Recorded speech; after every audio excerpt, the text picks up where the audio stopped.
cómo poder modificar las asistencias, pero en esta semana ya la vamos a estar solucionando ese tema.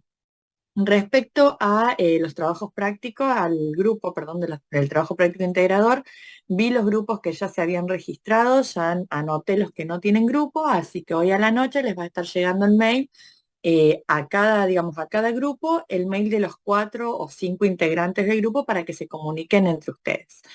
En el caso de que alguno no pueda tener contacto con la otra persona del grupo o que no pueda trabajar con la otra persona del grupo, bueno, el trabajo práctico integrador es lo que los habilita a ustedes a tener aprobado el curso, ¿sí? Entonces necesito que lo hagan. Si no lo pueden hacer de manera grupal, eh, lo van a tener que hacer de manera individual, pero recuerden que si no tienen el trabajo práctico integrador, no tienen habilitado el curso por más que tengan todas las actividades realizadas. Sí, Pablo,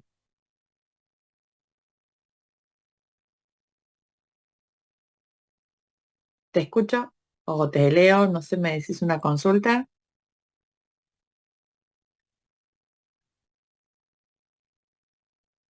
¿Querés habilitar el micrófono?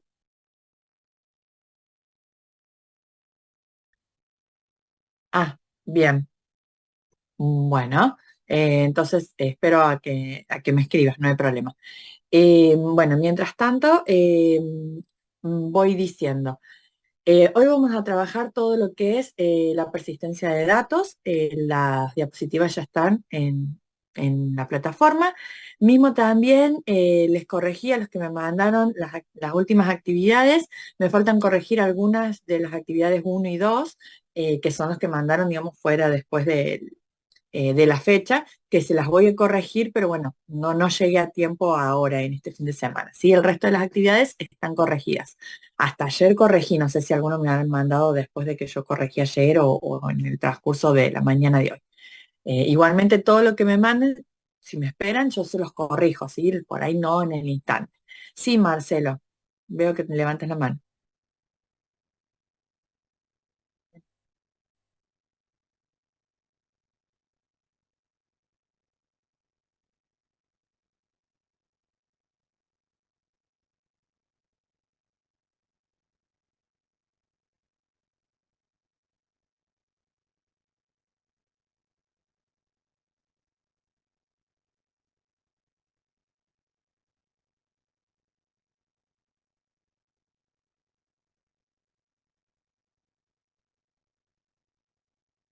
Directamente en el archivo de JTest, botón secundario, y ahí tenés el run test directamente para poder ejecutarlo, ¿sí?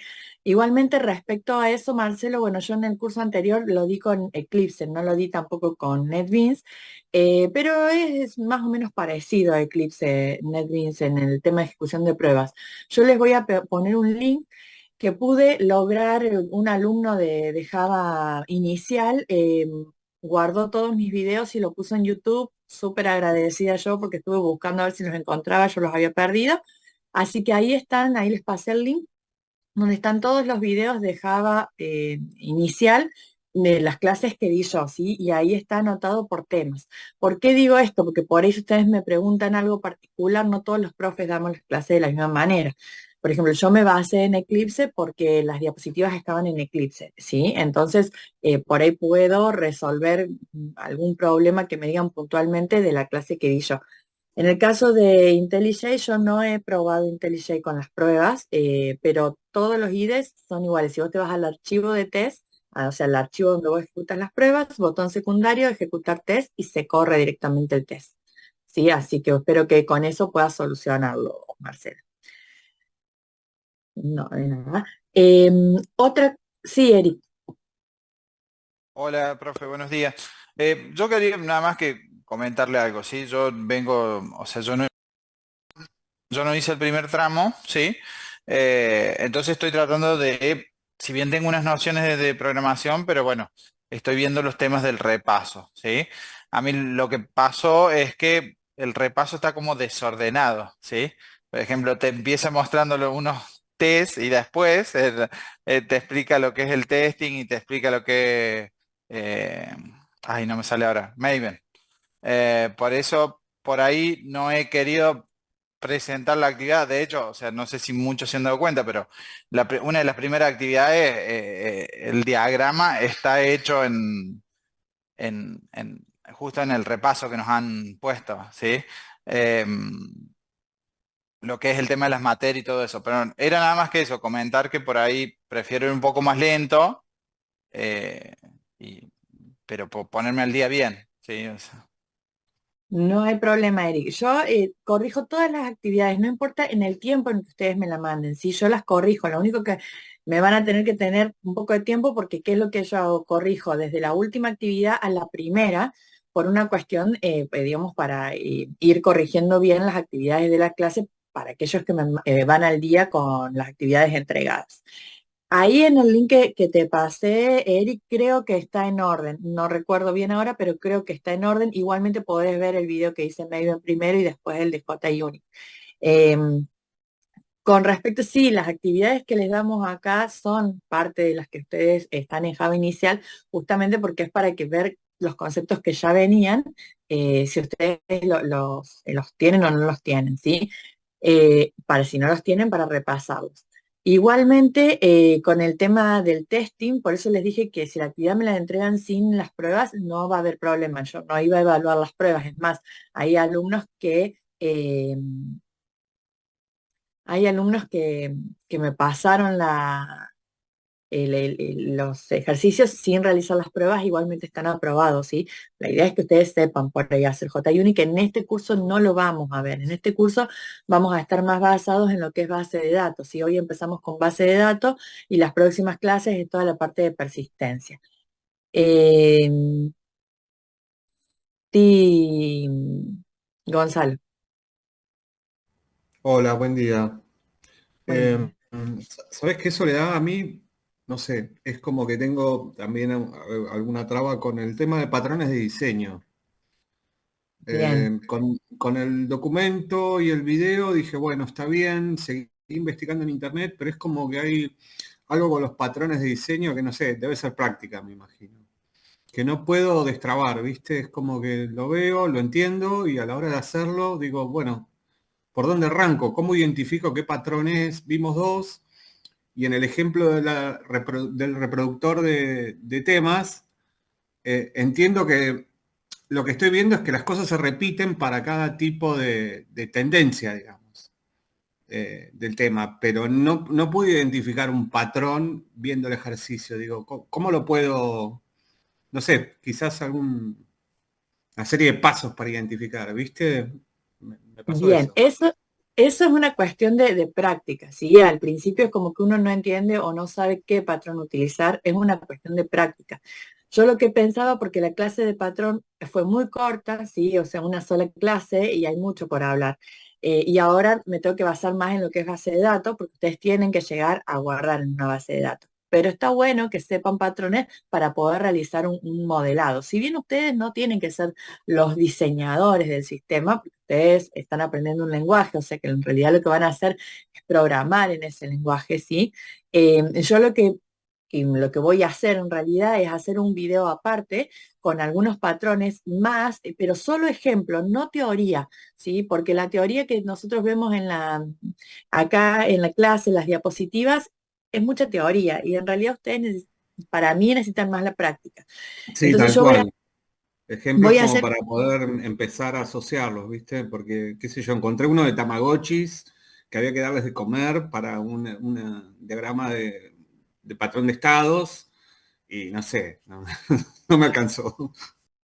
No, es medio complicado. Yo lo que voy a hacer va a ser un video que por ahí sean más extenso o sean videos cortitos explicando por ahí dos o tres patrones diferentes, ¿sí? Por ejemplo, el template método, si bien lo expliqué en la teoría, no lo vimos mucho en la práctica. Entonces, lo que quiero hacer es ver un ejemplo, hacerles un videito. Me van a tener que tener paciencia si esto es lo del video. Voy a ver si esta semana puedo lograr hacer uno o dos y lo subo directamente con el ejemplo, ¿sí? Para que ustedes vean cómo me doy cuenta si uso estados, si uso template métodos, si uso factory o qué tipo de patrón de diseño tengo que utilizar.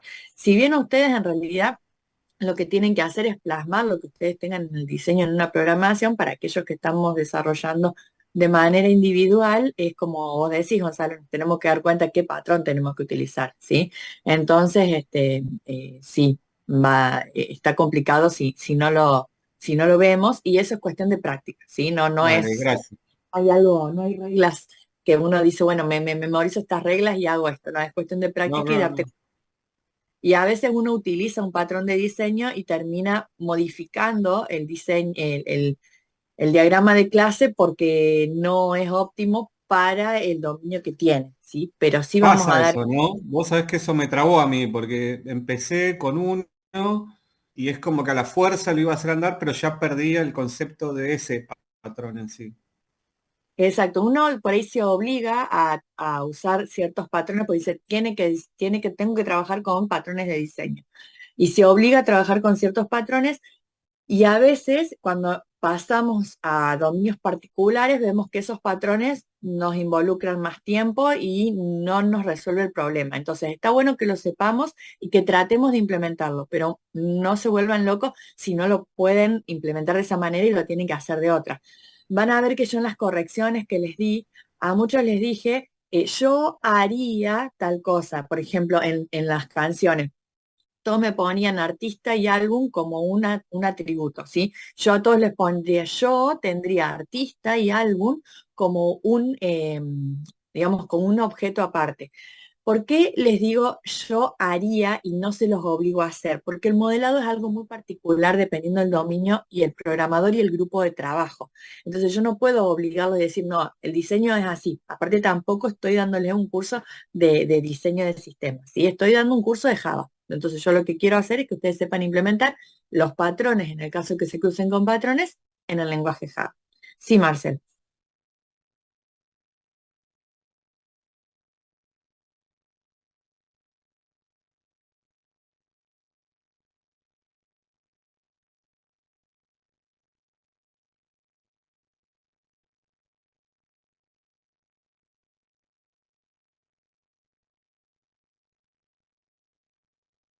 Bien, lo mismo que el modelado, el tema de los paquetes también es particular, porque uno, por ejemplo, vos cuando te organizas la máquina, ¿sí? Tu máquina, la notebook o la máquina de escritorio, ¿ustedes qué hacen? Y si hacen carpetas, por ejemplo, no sé, documentos soles y dentro de documentos soles facultad o sea, uno se organiza o pone cajas para su mejor organización dependiendo de cómo uno vea que le conviene la organización. En el caso de los paquetes es lo mismo. ¿Cómo nosotros sabemos si hacemos un paquete modelo o si separamos? Y depende cuál es nuestra, o sea, si nosotros trabajamos para alguien o ingresamos o entramos a trabajar en una empresa, tenemos que seguir la organización de la empresa, ¿sí? Entonces ahí vamos a ver cómo están diagramados los paquetes y tenemos que seguir esas reglas. Ahora, si nosotros tenemos que poner, armar los paquetes, es depende de lo que nos convenga. Mayormente yo, ¿qué es lo que hago? Tengo modelo por un lado, controladores por otro y vistas por otro. Dentro de lo que son modelos, ahí tengo todo lo que es las clases del negocio. Y esas clases del negocio lo divido, si es cliente, persona, que son cosas, por ejemplo, persona, cliente, proveedor, es algo que voy a utilizar en muchos sistemas. Tengo un paquete que se llama organización. ¿Por qué? Porque ese paquete organización, si yo hago un sistema nuevo, copio ese paquete de organización que ya tengo persona, cliente, proveedor, personal, ¿sí? Que son todos objetos que voy a reutilizar. Entonces, a veces el empaquetado digamos, la realización de paquetes dentro de lo que es el sistema es una organización para un futuro, digamos, una futura evolución del sistema, ¿sí? Entonces, muchas veces es como a ustedes les convenga.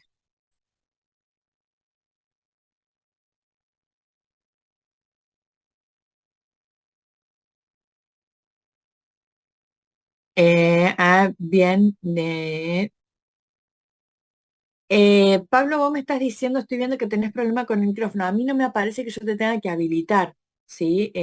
No sé, ahí dicen que hay una actualización, puede ser que haya alguna actualización o algo, pero a mí no me aparece acá que te tengan que habilitar. El ejercicio lo pueden hacer en cualquier IDE. Yo no veo el IDE en el que ustedes trabajan, sino que yo abro directamente los archivos .java y veo el código, ¿sí? Veo el código y ejecuto el código. Pero no importa el IDE con el que trabajen, no hay problema. Bien. Bueno, todas estas cuestiones las vamos a ir viendo, ¿sí? En el caso que son cuestiones particulares de diseño, nos tenemos que abocar a el lugar en donde estamos trabajando. Y si trabajamos de manera particular, ahí depende de nuestra organización o cómo nosotros lo veamos, ¿sí?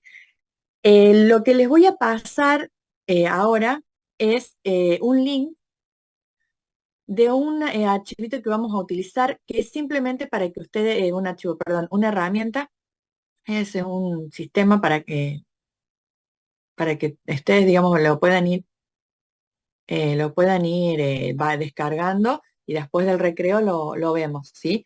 Es Workbench, se llama la aplicación, y esta aplicación lo que hace es, nos permite modelar y diseñar base de datos, ¿sí? Hoy lo que vamos a ver es todo base de datos, no vamos a tocar código Java hoy, simplemente voy a hablar de todo lo que es persistencia y vamos a hablar de base de datos.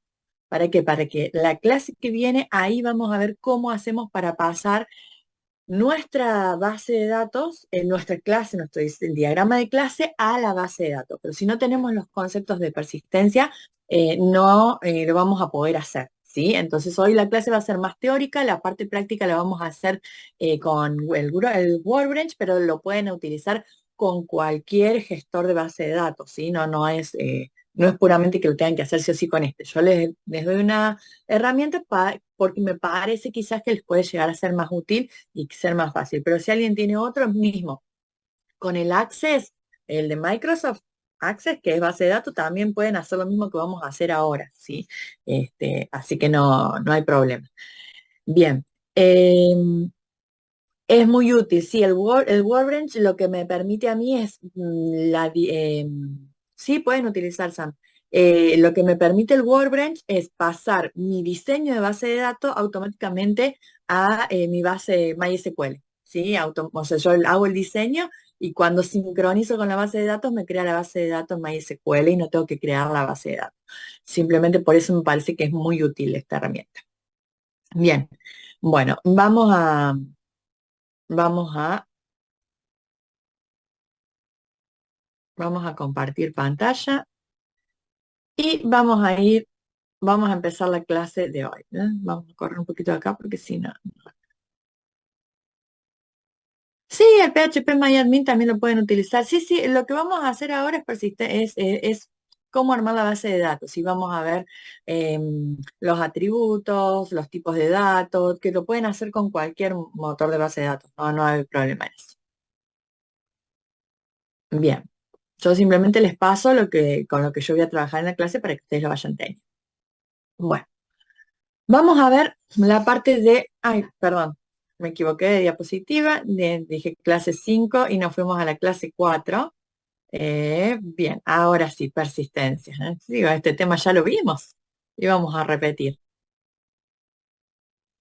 Bien, persistencia. Bueno, cuando hablamos de persistencia tenemos que saber a qué nos referimos, sí, con el término persistencia y cómo se relaciona eso con el modelo relacional.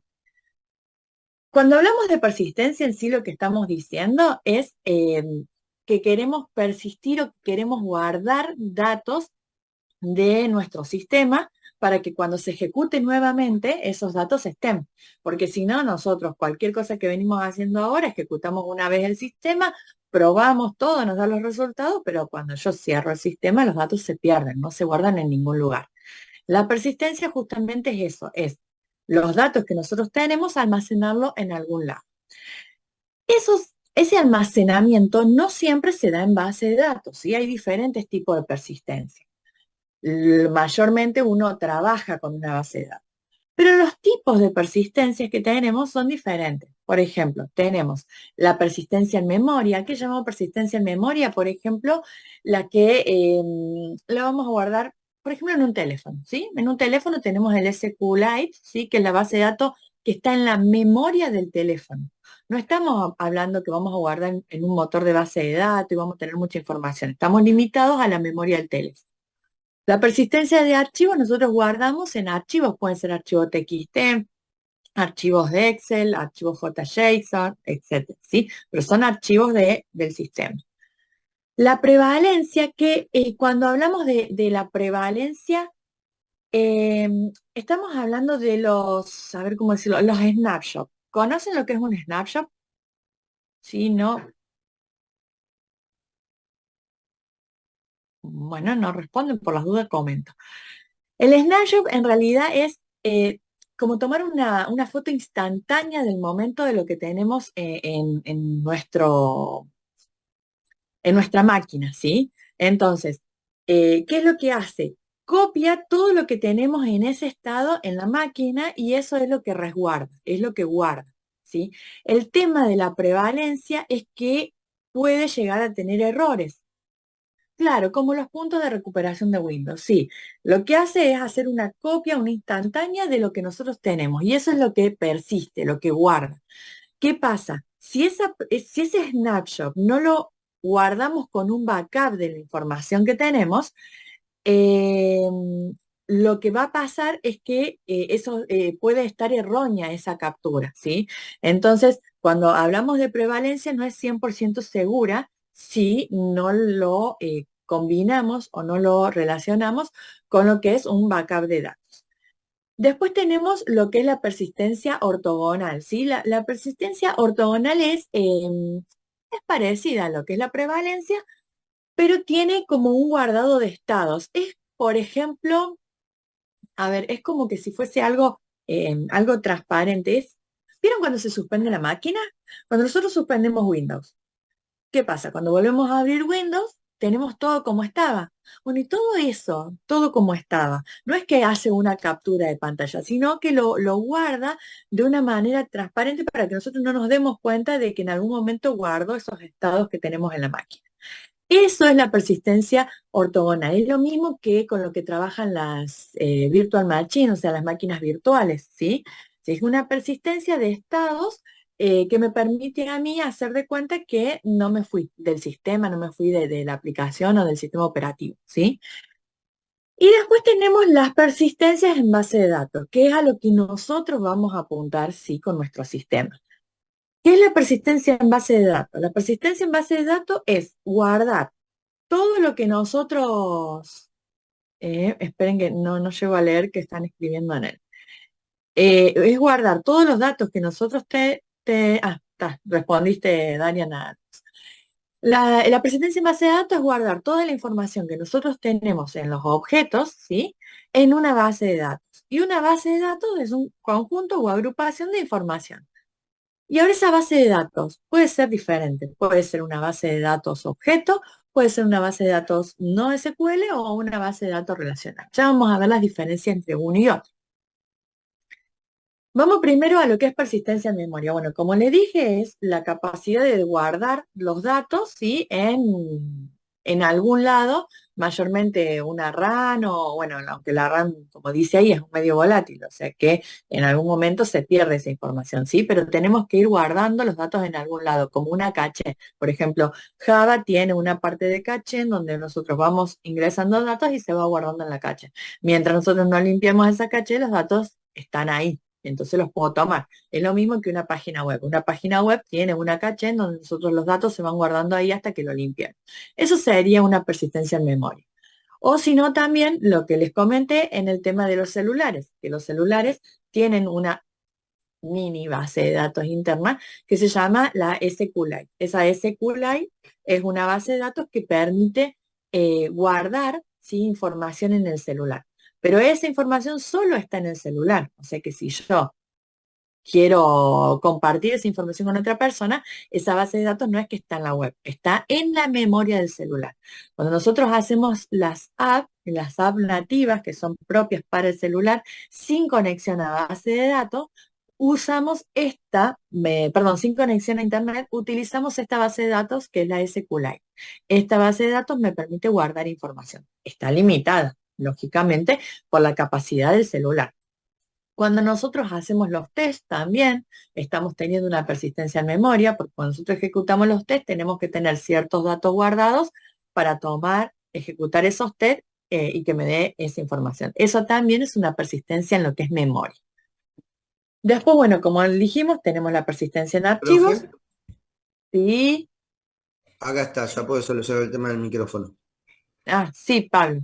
Le quería consultar. Primeramente era esto.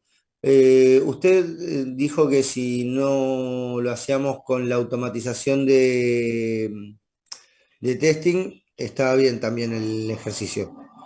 O sea, está Sí. bien, no es lo ideal, entiendo que no es lo ideal, pero pasa que estuve intentando hacerlo en NetBeans de acuerdo paso a paso al video que vi y el NetBeans no me está respondiendo igual que lo que le responde a usted a la hora de generar el proyecto y demás.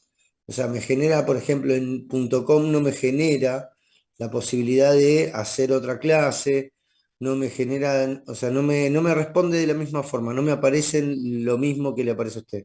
No sé si es un tema de que que es otra versión o yo bajé el que está acá en la página, pero no, y se me está complicando bastante hacer la automatización con eso y generar el proyecto con eso. Por eso también es que le preguntaba si podía hacer en otra IDE. Sin mencionar que es sumamente pesado, ¿no? Sí, puede ser en otro IDE, o se lo pueden hacer en Eclipse, se lo pueden hacer en IntelliJ, no hay problema. En Ah, NetBeans puede ser que tengas el problema de versiones, de JDK que estés sí, utilizando, pero sí. debería hacértelo, digamos, el IDE es todo automático, o sea, te lo debería hacer normal. Para mí es un problema por ahí de instalación o algo de eso. Puede ser Te que sea eso. Igual me ocupé de ver el video nuevamente y hacerlo exactamente igual que lo hizo usted y no me está respondiendo. Bien, bueno, te recomiendo, viste el link que yo pasé donde ahí vas a ver los videos de Java inicial.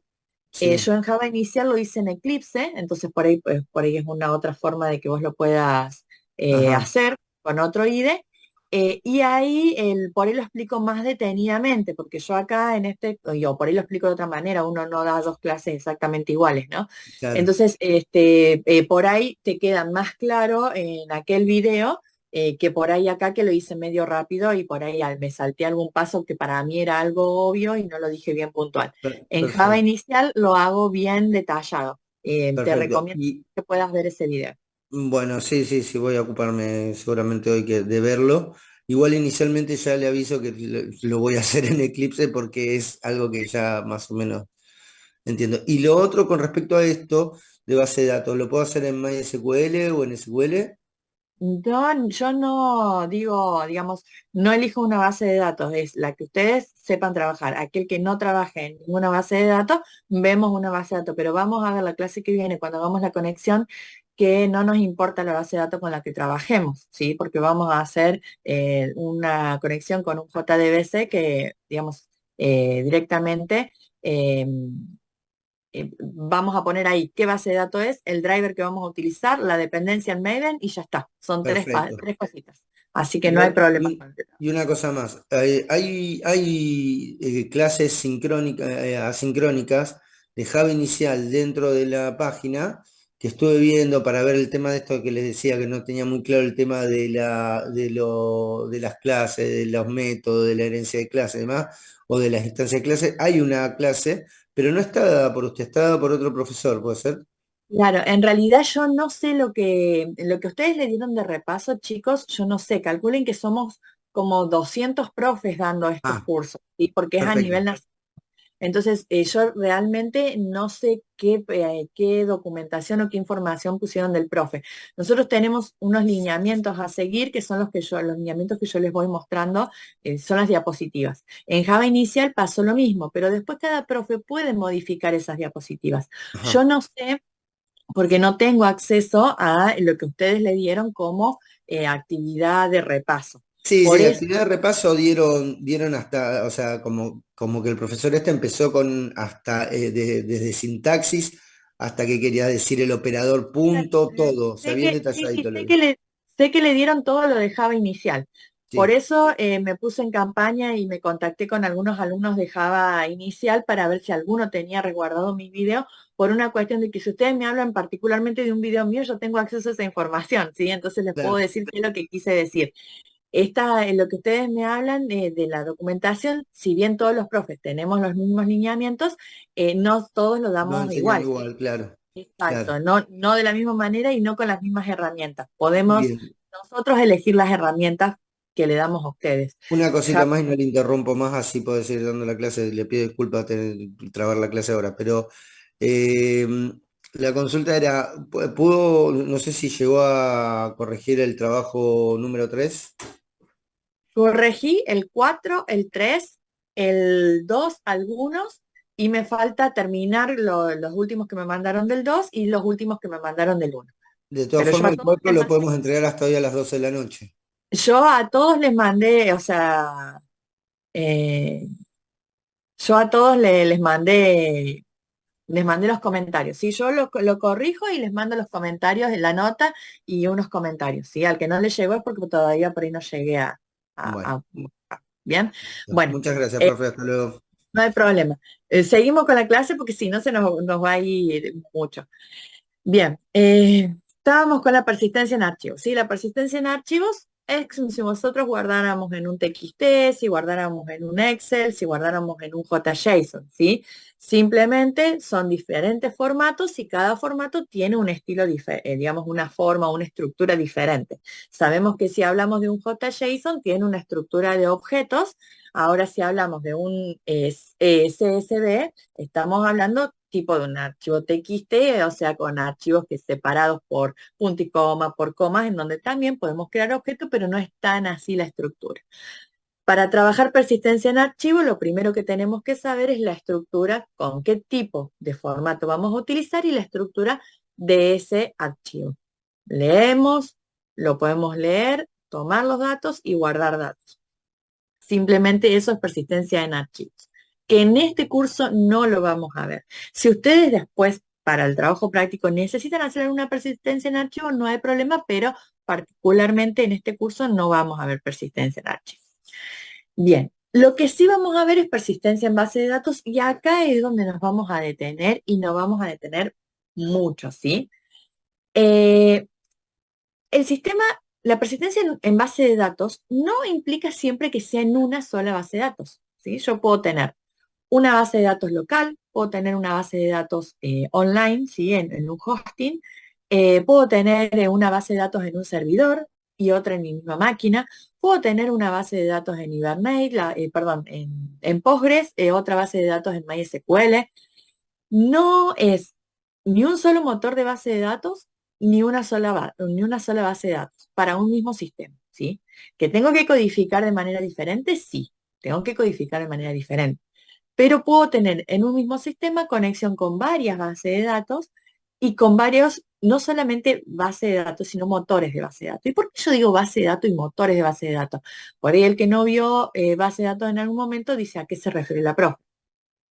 El motor de base de datos es donde yo registro mi base de datos, ¿sí? Puede ser MySQL, Postgres, Access. Access es un motor de base de datos, ¿sí? Aunque yo no lo usaría para un sistema, pero es un motor de base de datos. Tenemos el PHP tenemos el SQL Server, ¿sí? Esos son motores de base de datos, es decir, lugares en donde yo puedo crear mis bases de datos, mis servidores, mis bases de datos, y ahí adentro poner mis registros, ¿sí? Mis datos. La base de datos en sí es lo que yo tengo adentro de ese motor de base de datos, es lo que yo creo, a la cual le pongo un nombre. Yo puedo tener una base de datos que sea universidad, una base de datos que sea liga, una base de datos que sea contabilidad, o sea, depende de mi dominio en la base de datos que tengo. Puedo trabajar dos bases de datos, una base de datos que sea año actual y tener otra base de datos que sea años anteriores, o sea, como si fuese que voy acumulando los datos anteriores, entonces termina el año y paso mi base de datos actual, la archivo en base de datos anteriores y limpio mi base de datos actual. O sea, ¿cómo armo las bases de datos? Ya eso es una cuestión de empresa o es una cuestión de dominio. ¿Por qué digo empresa o dominio? Si nosotros trabajamos para alguien, tenemos que adaptarnos a lo que la empresa trabaje. Si trabaja con una sola base de datos y con qué motor de base de datos trabaja. Si nosotros trabajamos solos y hacemos el código solos, en realidad nunca estamos solos, ¿no? Pero porque siempre trabajamos en equipo. Pero si yo estoy desarrollando un sistema por mi cuenta, y no con una empresa que ya sea una organización, puedo decidir de decir, bueno, a ver, yo quiero trabajar con dos bases de datos y quiero tener dos bases de datos resguardadas en dos motores diferentes por las dudas si una base de datos se me cae por algo o no se me levanta el sistema. Entonces voy a trabajar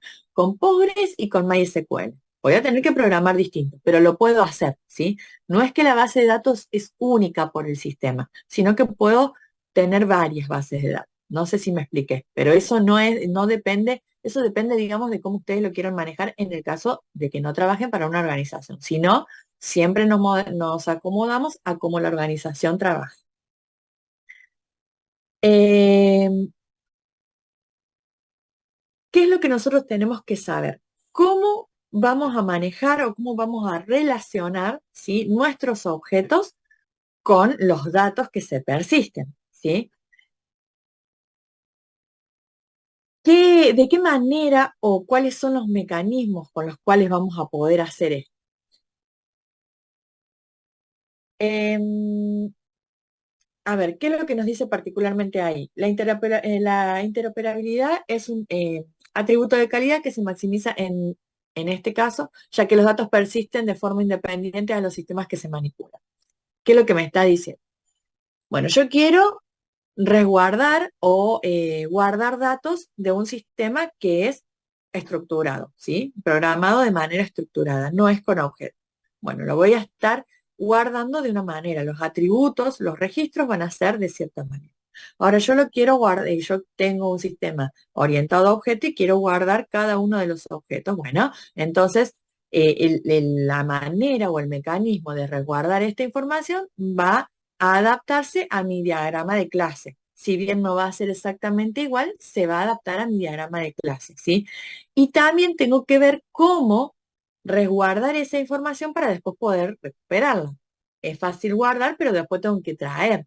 Para poder traer, tengo que tener datos certeros, datos ciertos, datos que puedan eh, tomar de manera individual. Que si yo digo, dame el dato A, sea totalmente distinto a que yo digo, dame el dato B, ¿sí? Algo que lo identifique de una manera u otra. ¿Cómo hacemos eso? Mediante reglas, mediante estructuras, ¿sí? Nosotros dijimos, o yo dije en realidad, que la persistencia en base de datos tenemos base de datos orientadas a objetos, base de datos no SQL y las relacionales. Las bases de datos orientadas a objetos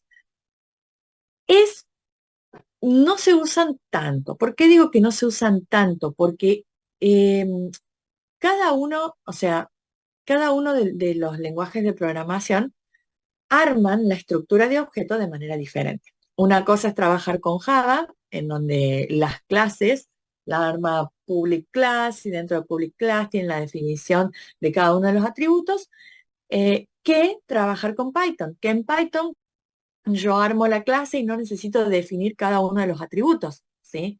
Entonces, la manera en que cada lenguaje trabaja con objetos es diferente. Entonces, tener bases de datos orientadas a objetos debería ser, o sea, debería ser no, sino que tiene que ser muy representativa de ese lenguaje. Tengo que tener una base de datos propia para cada uno de esos lenguajes. El tema es que sería genial, porque si la base de datos orientada a objetos, cuando yo voy a la base de datos y le digo, dame el objeto cliente, me va a dar el objeto cliente y yo no voy a tener que transformar en nada, simplemente voy a tener el objeto. Pero la desventaja en sí que nosotros tenemos es que eso, digamos, es medio complicado en el momento de poder captar esos datos exactamente igual en la base de datos y pasarlo a mi lenguaje de programación. Por eso no se trabaja en realidad con bases de datos orientadas a objetos, sino con lo que se trabaja es con base de datos relacionales. Es decir, la base de datos que tiene relaciones entre los datos. Simulan objetos, pero en realidad no son objetos puros. Es medio un trabalengua, pero ya fue con la introducción a lo que realmente vamos a ver. Las bases de datos relacionales, que es con lo que nosotros vamos a trabajar, para poder trabajar con bases de datos relacionales necesitamos saber lo que es la teoría del modelo relacional. Que la teoría del modelo relacional son reglas que nos van a explicar cómo hacer para mapear o para trasladar un objeto a una base de datos relacional. Esas reglas van a ver que van a tener cardinalidad, van a tener campos, dominios, atributos. Bueno, ya vamos a ver bien todo lo que tiene la teoría del modelo relacional. Ahí tenemos unos pequeños datos como para que ustedes lo, digamos, sepan, que fue postulado por Edgar Hawk en 1970. Yo todavía no había nacido, ahí lo digo con ganas, yo todavía no había nacido, porque últimamente estoy dando ejemplos en los que digo, oh, en este año, cuando yo era chica, entonces ahora no, en este año, 1970, no había nacido todavía. ¿Y qué es una base de datos en un modelo relacional? Es una manera de organizar datos, ¿sí? Es una manera de organizar datos, almacenarlos con ciertas relaciones, ¿sí?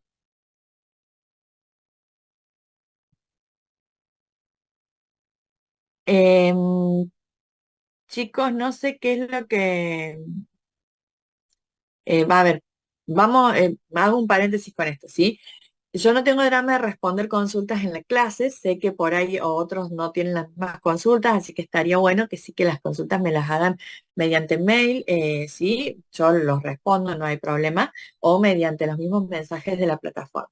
Lo que sí les voy a pedir es que tengamos por ahí empatía uno con el otro, sí, el tema del chat, no generemos discordias, ni peleas, ni nada, sí, tratemos de escuchar la clase y de no generar peleas, ¿sí? No está bueno, porque tampoco quiero cortar la clase, ¿sí? Entonces, vamos a tratar, ya sabemos para la próxima, las consultas las hacemos por ahí por chat de la plataforma o por mail, yo las respondo por chat o por mail, entonces son particulares de cada una, y en el chat tratamos de tener un poco de empatía entre todos, ¿sí? Está todo bien, chicos, yo no tengo drama de contestarles ni nada, pero me gusta trabajar en armoniosidad, ¿sí? De que todos nos llevemos bien.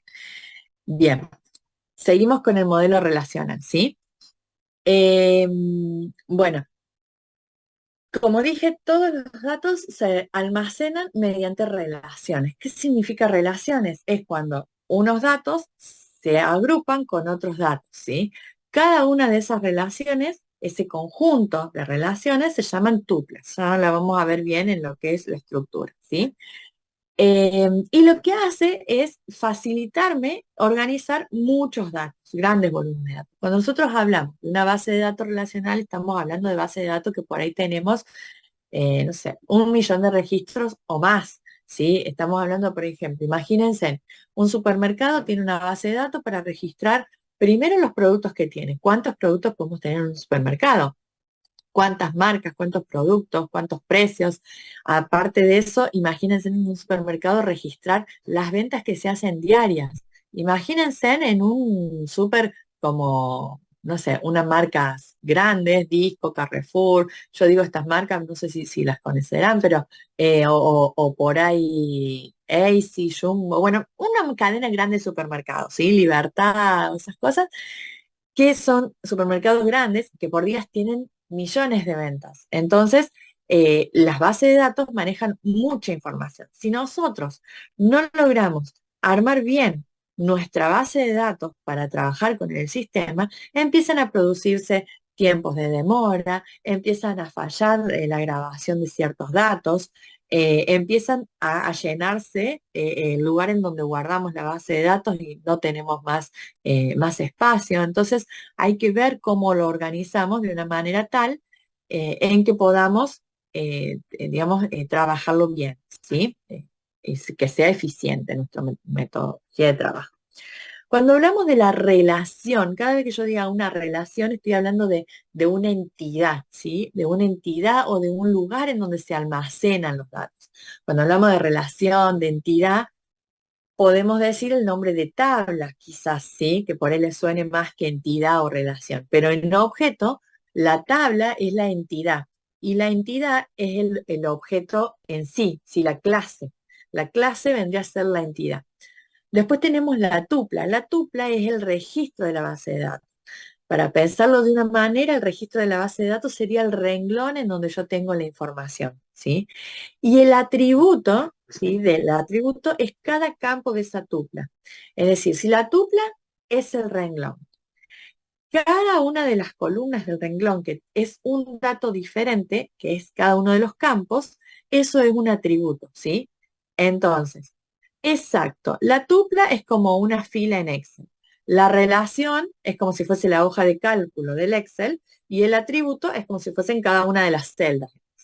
Está mal dicho así, ¿eh? Yo lo estoy diciendo a modo de una abstracción como para que ustedes lo vean, ¿sí? Porque Excel no es una base de datos. Que, es que algunos la trabajen como base de datos, bien, pero Excel no es una base de datos.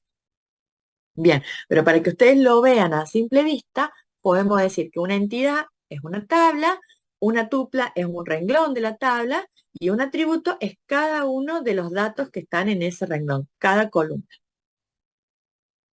Sí, sí, la idea es que ustedes entiendan el tema, por eso yo hago la extracción, pero aclaro que no es lo mismo porque después pueden decir, la profe dijo que no, no, yo no quise decir que era Excel esto, por las dudas.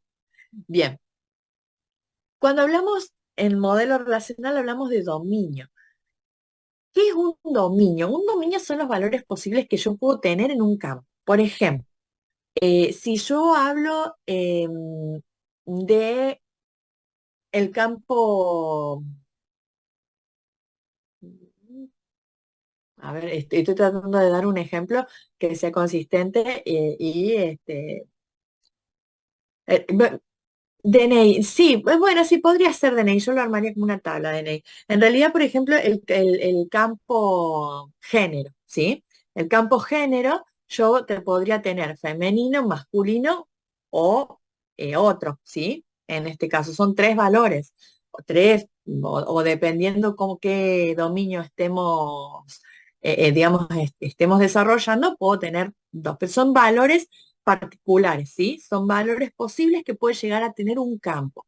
¿Por qué digo que DNI lo trabajaría como una tabla? Está bien, el tema, el tipo de DNI sería más que DNI. ¿Por qué? Porque el tipo de DNI puede ser DNI, quit, will, libreta de enrolamiento, pasaporte, ¿sí? Son datos específicos o valores específicos que yo puedo tener en una tabla, perdón, en un atributo, que le puedo dar a un atributo.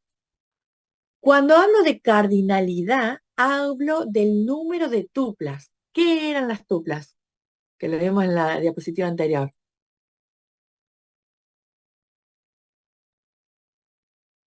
Las filas, exacto. Entonces, cuando yo hablo de cardinalidad, la cardinalidad de una entidad son la cantidad de tuplas que yo tengo, la cantidad de filas. Cuando hablo del grado de una entidad, estoy hablando del número de atributos, ¿sí? Es decir, del número de campos o del número de columnas que tenga. Entonces, esto es importante. La cardinalidad, que es la cantidad de filas que tengo, y el grado, que es la cantidad de atributos que tengo, ¿sí? O de columnas. Algo muy, muy, muy, pero muy importante en lo que es modelo relacional es el primary key o la clave primaria, ¿sí? El prima, la cardinalidad sí es igual a la cantidad de registros que yo tengo, ¿sí? La cantidad de filas que yo tengo, exacto, la cantidad de registros. La clave primaria es algo sumamente importante. ¿Por qué? Porque la clave primaria es algo, un identificador único. Tiene que ser único, es decir, que yo no puedo, en la clave primaria no puedo poner más de dos identificadores iguales. Tiene que ser único. Es como el número de documento que de cada uno de nosotros es único y no se repite. Esa es la clave primaria para una entidad, ¿sí? El primary key, el ID, exactamente, Martín. Cuando yo hablo de primary key es porque tiene que ser único. Pero este primary key ya vamos a ver que no siempre es de un solo dato, ¿sí? Puede estar compuesto este primary key. Pero a lo que voy es que tiene que ser un identificador único. No puede existir dos tuplas con el mismo ID, ¿sí? Exacto. El ID es la identificación única. Es como el PIN, el IP, perdón, el IP de nuestra máquina. Cuando nosotros hacemos IP config a nuestra máquina, que es un número único en una red, bueno, el ID es lo mismo. Es un número único dentro de esa entidad. ¿Por qué digo esto? Y porque yo puedo tener la entidad persona. Y la entidad persona hay un ID que es el número uno porque soy yo. Y tengo la tabla provincia y también tengo la ID número 1. Ustedes pueden decir, pero profe, la clave primaria no se repite. No se repite en cada una de las tablas, ¿sí? Entonces yo tengo que tener por tabla una clave primaria única que me va a identificar el acceso a ese registro en particular. Para que ustedes lo vean más o menos visualmente y que tengan una idea, esto es lo que es el modelo de relación. Yo lo que tengo acá es una relación. ¿Qué significa tener una relación? Tengo una tabla, ¿sí? Esta tabla tiene un grado. ¿Qué grado es? 1, 2, 3, 4, ¿sí? Porque el grado es la cantidad de atributos. Fíjense en que los atributos, como tenemos acá la flecha, es cada una de las columnas. Cada una de las filas que tengo acá es una tupla, ¿sí? Y recuerden que la cardinalidad era la cantidad de tuplas que yo tengo. En este caso, ¿cuál es la cardinalidad? 1, 2, 3, 4, 5, ¿sí? Bien. ¿Y qué es lo que estoy diciendo cuando yo le hablé de dominio? Fíjense, justo acá tenemos un dominio espectacular. ¿Legajo tiene algún dominio? No, puede ser cualquiera.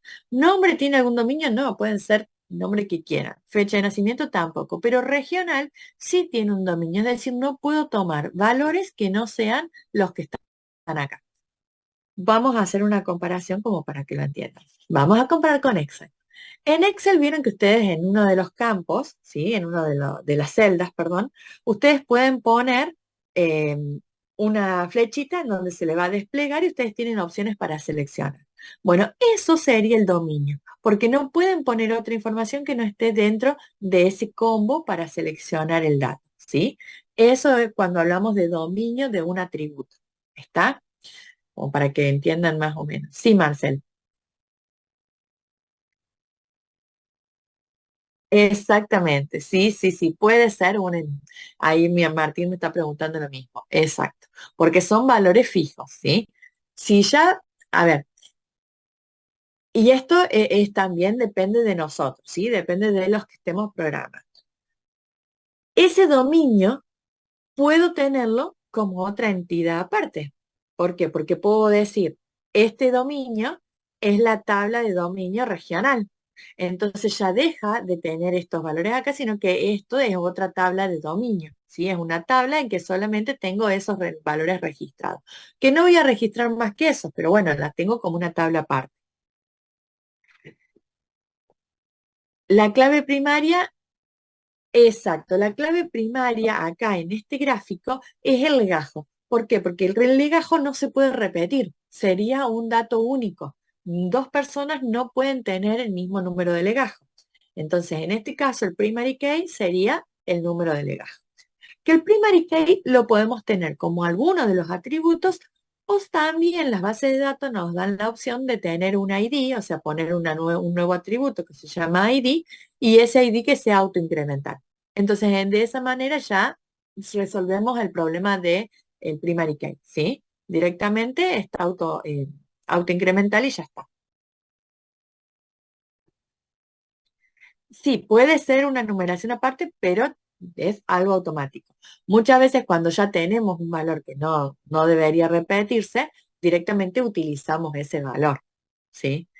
Con eso ustedes tengan en cuenta esto, chicos, que cada atributo que yo le ponga a la tabla es un peso más para la tabla. Ustedes dicen, y bueno, pero estas tablas son bytes. Sí, son bytes, es un byte si es un solo registro, pero cuando hablamos de miles y miles y miles de registros, esto ya multipliquen eso por un montón de datos, ¿sí? Entonces, tengan en cuenta eso, que cuanto más atributos le pongan a la tabla, es más información que se tiene que guardar en el disco, porque las bases de datos se guardan en el disco rígido.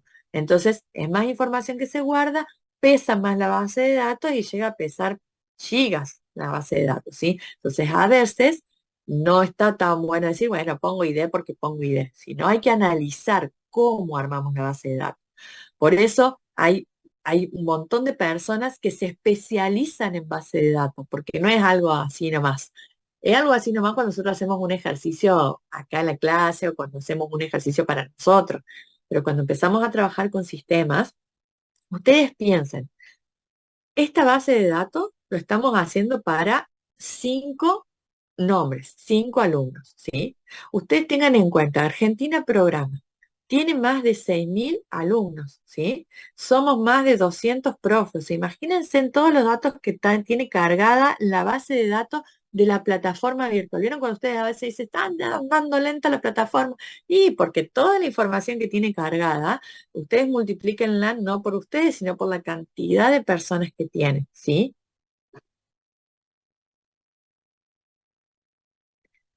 A veces no son solo el número de ID, también, por ejemplo, las claves primarias. Sí, exactamente. Acá lo que estamos hablando es la parte básica, ¿sí? De lo que son bases de datos. Ya ahí después podemos entrar más particularmente.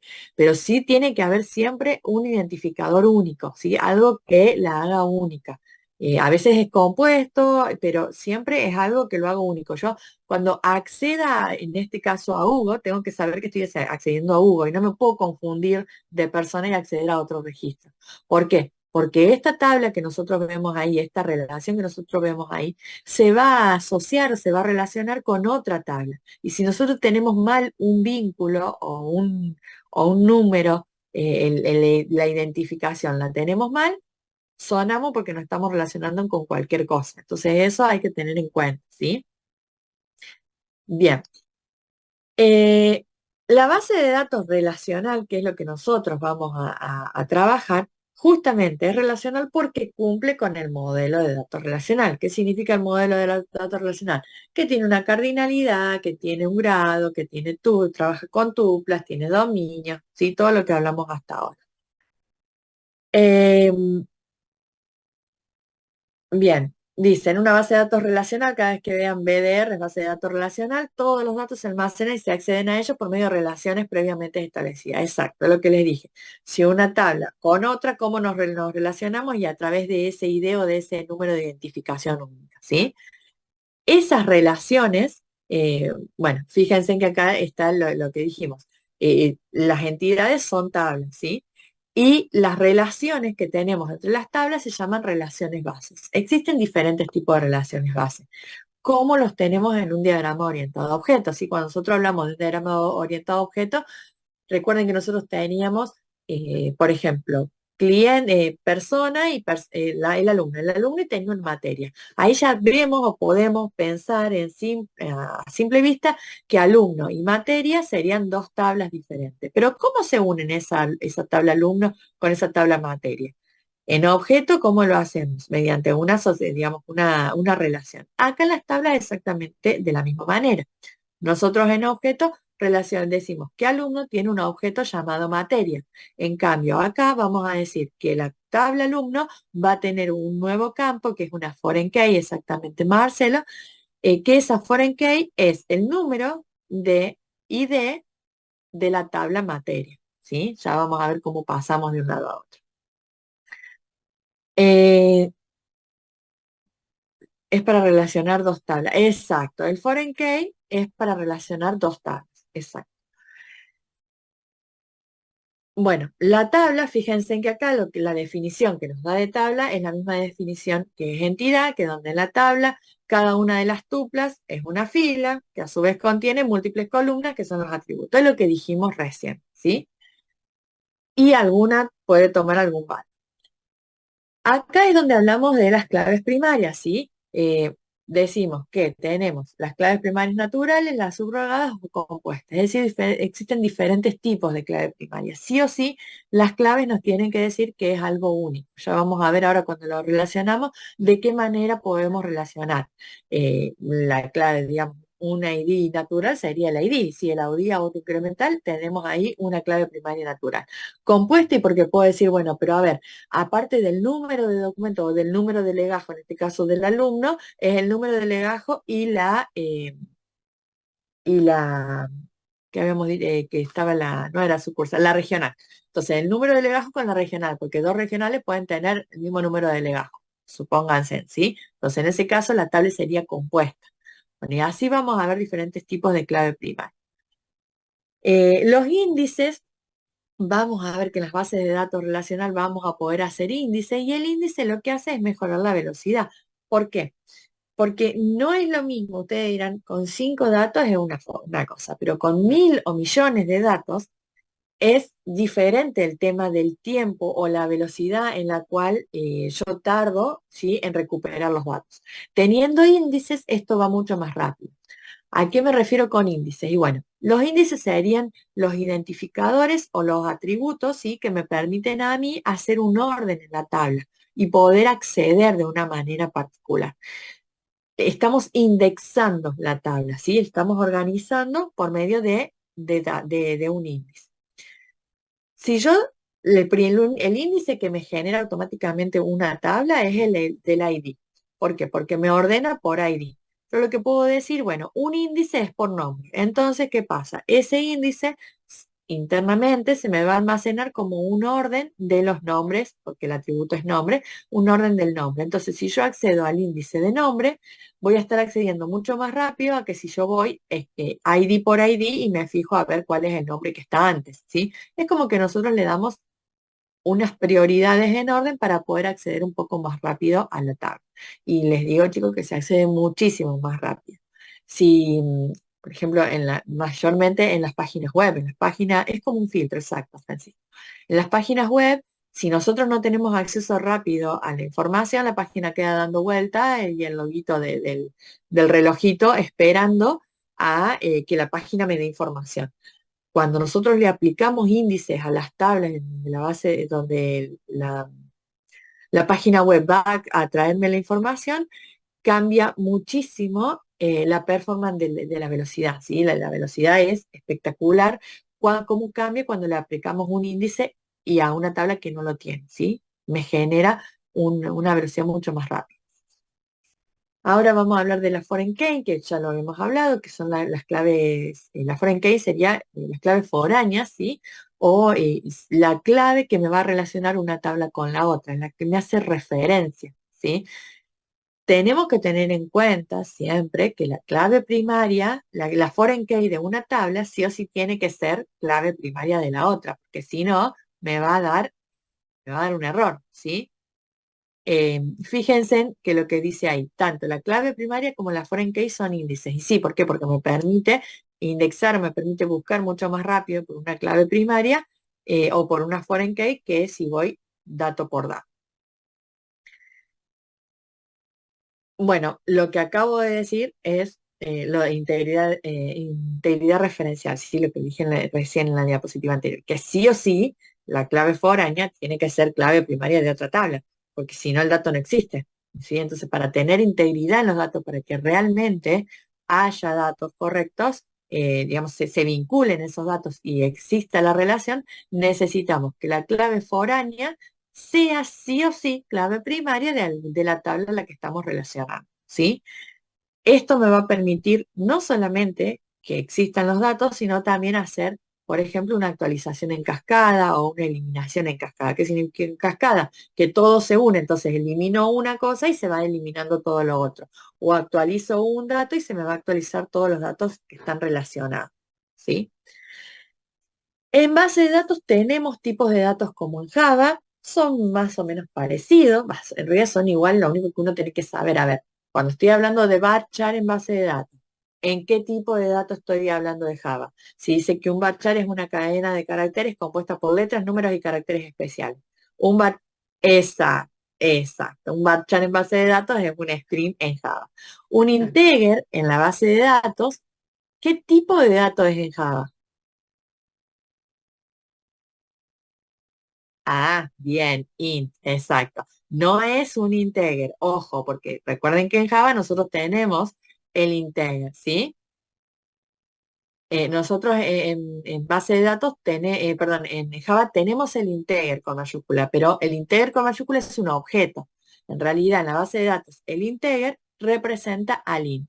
El doble al doble con minúscula, ¿sí?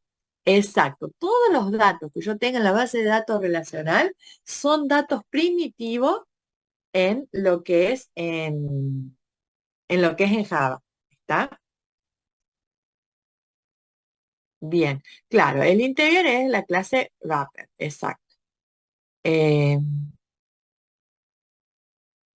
bien, ahí Pablo pregunta si el foreign key es lo mismo que el join. No, en realidad el join es una manera, bueno, ahí responde Francisco, muchas gracias Francisco, Cuando nosotros queremos combinar, ¿sí? En filas o tablas, ¿sí? Ahí hacemos un join, que es una unión, pero no es la relación básica de la base de datos relacional. Bien, en el caso de, hay un tipo de dato particular en la base de datos relacional que es el data time. El data time es lo que es el data, ¿sí? El date, perdón, en Java, ¿sí? Es simplemente para el manejo de las fechas, que se manejan de una manera particular. Hay muchísimos, ya vamos a ver en el Workbench, hay muchísimos tipos de datos más que se usan en las bases de datos relacional. Nosotros siempre tenemos que saber qué dato uso en Java para saber qué dato tengo que poner en la base de datos relacional. Vamos a ver que mediante un JDBC, digamos, mediante un conector, lo vamos a poder hacer automático, ¿sí? Pero tenemos que ser conscientes qué datos estamos utilizando. Es exactamente el tema del data time, tiene eso, que cuando nosotros pasamos un dato de Java a la base de datos, hay que ver el formato en el que lo toma y esas cosas. Hay que tener cuidado con esos datos particulares. Casi siempre uno trabaja con datos primitivos, perdón, con tipo de dato primitivo para evitar cualquier tipo de traslado erróneo, ¿sí? Pero ya lo vamos a ver, Marcelo, no te hagas drama. Bien. Eh, tenemos, si paso,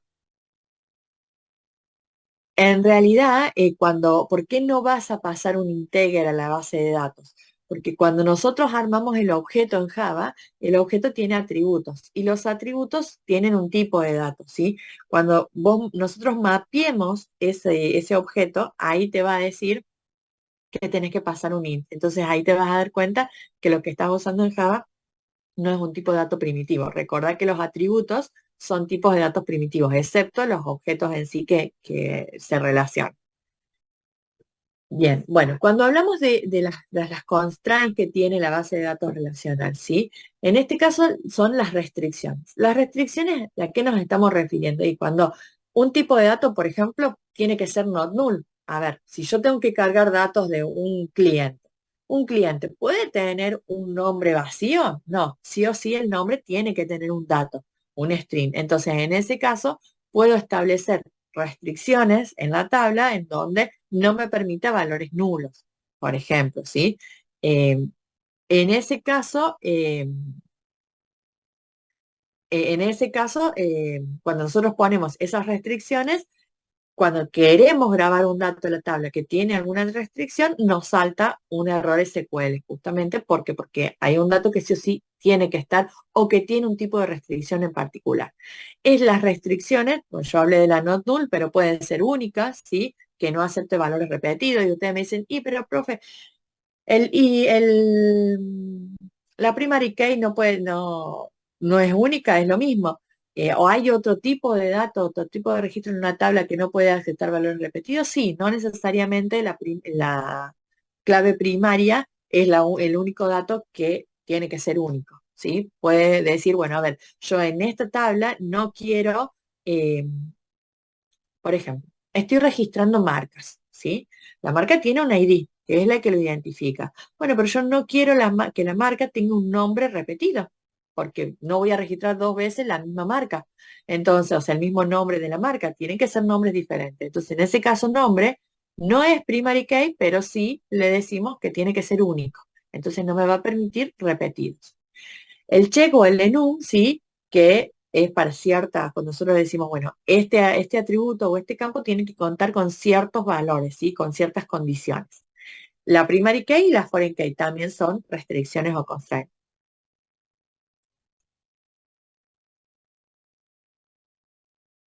En realidad cuando nosotros ya ponemos, sí, primary key, automáticamente nos dice que la primary key no tiene que ser nula y tiene que ser autoincremental cuando le ponemos el ID. Eso sí, ya nos da automáticamente cuando la creamos. Pero nosotros tenemos que ser conscientes de que tiene que ser Por así. eso digo, o sea, lo pongo como ya que ya está seleccionado, como ya fue generado. Sí, no sé si hablaba, pero sí, en realidad cuando nosotros tildamos primary key, automáticamente ya se nos pone esas restricciones. Bien. Eh, las relaciones entre las tablas de la base de datos justamente son asociaciones, cómo se asocia o cómo se vincula una tabla con la otra, ¿sí? Y es lo que arma la estructura, es lo que arma, ¿sí? La estructura de la base de datos, las relaciones. Eh, Estas relaciones nos permiten saber cómo lo puedo vincular, lo mismo que cuando trabajamos con un diagrama orientado a objetos.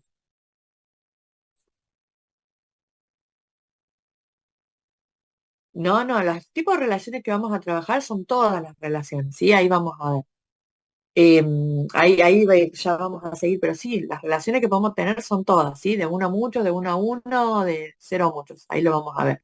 Eso que vos decís de M a N o solo de uno a uno, se llama cardinalidad y modalidad de las relaciones. La cardinalidad es la cantidad máxima de relaciones que puedo tener con otra tabla y la modalidad es la cantidad mínima de relaciones. Entonces, cuando vos me decís, porque Marcela me pregunta, vamos a trabajar con relaciones de M a N. Bueno, M si es la cantidad mínima, esa es la modalidad. Y N, si es la cantidad máxima de relaciones, esa es la cardinalidad, ¿sí? Entonces, cuando nosotros hablamos de relación de base de datos, de la relación entre las tablas, te estamos diciendo que una tabla con la otra tiene una cardinalidad y una modalidad, un mínimo y un máximo, como para hablar en criollo, por así decirlo. Tenemos las relaciones uno a uno, ¿sí? Uno a uno significa que una tabla solamente va a contener se va a relacionar con un registro de la otra tabla. Y ese registro solamente con ese registro de la tabla. Y ustedes me dirán, profe, ¿por qué no lo pongo en la misma tabla? No, ¿por qué? Porque son dos objetos distintos, son dos tablas distintas porque tienen diferentes atributos. ¿Cómo cómo podemos hacer esta relación? Por ejemplo, de esta manera, ¿sí? En este caso decimos que un alumno tiene una dirección y esa dirección es única de ese alumno. En este caso, ¿sí? A veces, si es la dirección es del grupo familiar, no del alumno, en el caso que tengamos varios alumnos que son hermanos y que tienen la misma dirección, ¿sí? Pero en este caso es un alumno, tiene una sola dirección. Fíjense, ¿cómo armo esta cardinalidad y esta modalidad? La relación la armo mediante la línea. Y la cardinalidad y la modalidad, fíjense en que son estas liñitas que tengo acá. Eso me dice uno a uno, ¿sí? En este caso existe un registro de la tabla alumno, ¿sí? Que está relacionado con un registro de la tabla dirección. ¿Cómo sé que hay una cardinalidad uno a uno? Fíjense en los datos de alumno. Aparte del ID, que es mi clave primaria, tengo la foreign key acá, dirección ID. Esta dirección ID es la clave foránea que me va a relacionar esta tabla alumno con esta tabla dirección, ¿sí? Pero fíjense en que en dirección no tengo el ID del alumno. ¿Por qué? Porque esta relación es unidireccional, es decir, que va de alumno a dirección. El alumno conoce su dirección, ¿sí? Ahora, puede ser al revés. Puede ser que el alumno no conozca la dirección, pero que la dirección sí sepa de qué alumno es. En este caso, la relación no va de alumno a dirección, sino que de dirección a alumno. Entonces, fíjense en qué es lo que cambia. En la anterior, en la diapositiva anterior, yo tenía la dirección ID en alumno. En esta diapositiva, el alumno ID está en dirección. Y acá en alumno ya no tengo la foreign key, ¿sí? Esto también es una relación unidireccional porque solamente una de las dos tablas se conoce a quién pertenece y es de dirección a alumno. Y ustedes me pueden decir, ¿y qué es mejor, de alumno a dirección o de dirección a alumno? Dependiendo el modelado de trabajo, dependiendo qué es lo que yo tenga que saber, ¿sí? Que, digamos, cuál sea el dominio. Puede ser bidireccional también, exacto. Si es bidireccional, es de esta manera. ¿Cuál sería la manera? Tanto la tabla alumno como la tabla dirección tienen el ID, el foreign key. Entonces, en este caso, si yo entro alumno y quiero saber la dirección, me voy al foreign key. Y si yo entro a dirección y quiero saber a qué alumno pertenece, me voy al foreign key. En este caso es la relación uno a uno porque sigo teniendo una sola dirección, ¿sí? ¿Por qué no tengo una dirección uno a muchos? Porque el alumno tiene muchas direcciones o vive en un solo lugar. Vive en un solo lugar. Ahora, esa dirección es para ese único alumno. ¿Cuándo sería la relación uno a muchos? Y cuando yo diga, bueno, que esa dirección no solamente es de ese alumno, sino que también puede pertenecer a un hermano. Pero en ese caso lo modelaría de manera diferente porque ya armaría un grupo familiar, ¿sí? En donde el alumno pertenece a un grupo familiar y ese grupo familiar es el que tiene la dirección. No lo armaría de esta manera. El ejemplo está pensado en que hay un solo alumno que vive en una sola dirección, ¿sí? Este ejemplo se puede llegar a dar con alumno y DNI también. ¿Por qué? Porque el alumno tiene un solo DNI. Y en la tabla DNI, ¿qué tendría? Tendría el tipo y tendría el número, ¿sí? Eh, ¿Lo podría tener todo en la tabla alumno? Sí, también. Depende del modelado y del dominio. Es decir, qué es lo que necesite para resolver el problema. Entonces, la relación uno a uno puede ser unidireccional o bidireccional. ¿Cuál me conviene? Todo depende de lo que tenga que hacer. Si yo tengo que hacer consultas, por ejemplo, necesito saber todos los alumnos, la cantidad de alumnos que viven en un tercer piso y yo necesito saber todos los alumnos que viven en un tercer piso. Necesito que alumno tenga el ID, dirección tenga la ID alumno. ¿Por qué? Porque entro por la tabla de dirección, pregunto, mostrame todos los que tengan piso 3. Y en piso 3, listo, mostrame todos los alumnos. Si no, de la otra forma, si no tuviera esta relación, ¿qué tendría que hacer? Entro por la tabla alumno, busco la tabla de dirección, le pregunto si el piso es 3. O sea, es más lento el acceso a los datos, ¿sí? Entonces, a veces me conviene tener la información bidireccional para, dependiendo del filtro que tengo que hacer, es por donde ingreso y hago el filtro más rápido, la búsqueda más rápida. Pero no siempre es lo más óptimo, ¿sí? ¿Se entendió hasta ahí? Sí, bien, perfecto. Bueno, esa es una relación. Ahora tenemos la otra relación, uno a muchos, ¿sí? La uno a muchos es cuando una tabla A tiene muchos registros de la tabla B. Por ejemplo, un alumno puede tener muchas materias aprobadas, ¿sí? En ese caso la relación es uno a muchos. Un alumno, muchas materias, ¿sí? ¿Cómo la dibujamos o la diagramamos? De esta manera.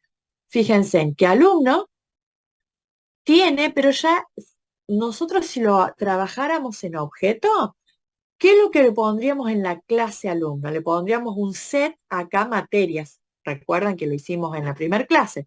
Alumno tiene un set de materias o una lista de materias. En las bases de datos no podemos tener una lista, porque el dato es único, digamos, yo me puedo vincular con uno. Entonces la cardinalidad, digamos, la relación debería ser así. Un alumno puede tener 0, la mínima, y muchos la máxima. Fíjense, la modalidad va primero y la cardinalidad va después. Exacto. Lo que estamos viendo son diagramas de R. Para aquellos que estén siguiendo ingeniería en sistema, licenciatura en sistema o análisis de sistema o una carrera relacionada a lo que es sistema, ¿sí? Entonces, fíjense en que de esta manera tenemos que el alumno puede tener 0 o muchos contactos, ¿sí? Lo mismo sería con materias aprobadas, por ejemplo. Y en contacto, acá, en contactos acá, tienen, fíjense, alumno, ¿sí? Entonces ya no tengo la lista en alumno, sino que el contacto o la materia tiene el alumno, ¿sí? En este caso ¿por qué es? Porque contacto solamente tiene la relación con alumnos. Fíjense que acá la cardinalidad y la modalidad es 1, 1, ¿sí? Entonces, contacto tiene uno y un solo alumno. Por eso lo puedo plasmar o mapear de esta manera.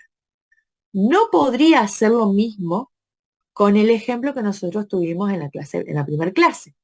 Recuerdan que nosotros hablamos en la primera clase de que alumno tiene materias aprobadas, pero esa materia aprobada puede ser por un montón de alumnos. Entonces ya acá me están diciendo que esta relación no me está sirviendo, porque acá tendría que ser de 0 a muchos y acá tendría que ser de 0 a muchos. Entonces acá tendría que poner una lista y acá tendría que poner una lista. Y no puedo tener una lista en base de datos. Entonces, ¿cómo soluciono ese problema? Poniendo una tabla intermedia. Ya lo vamos a ver, no se asusten. Pero a lo que voy es que este ejemplo con materias serviría si yo digo que esa materia tiene uno y un solo alumno. En este caso, este contacto tiene un alumno y solo un alumno. Exacto, Martín, el many to many. Bien. La relación, acá en este caso, yo digo de uno a muchos. Fíjense, al alumno va de uno a muchos. Pero también puede ser al revés, de muchos a uno. Es decir, la relación es que la tabla A pertenece a un B, pero digamos, la tabla B tiene muchos A. Fíjense que estoy diciendo exactamente lo mismo que esto, ¿sí? Alumno tiene muchos contactos y este contacto tiene un solo alumno. Entonces, el one-to-many y many-to-one en realidad es lo mismo dependiendo de la perspectiva, ¿sí? Fíjense, ahí dice, si se tienen en cuenta las dos entidades, podríamos afirmar, y sí, yo podría decir que alumno tiene muchos contactos. En esa relación es one-to-many, pero contactos tiene muchos alumnos. La relación es many-to-one. Entonces, ¿estamos diciendo lo mismo? Sí, estamos diciendo lo mismo porque depende la perspectiva con la que estamos trabajando. Depende el punto de vista, ¿sí?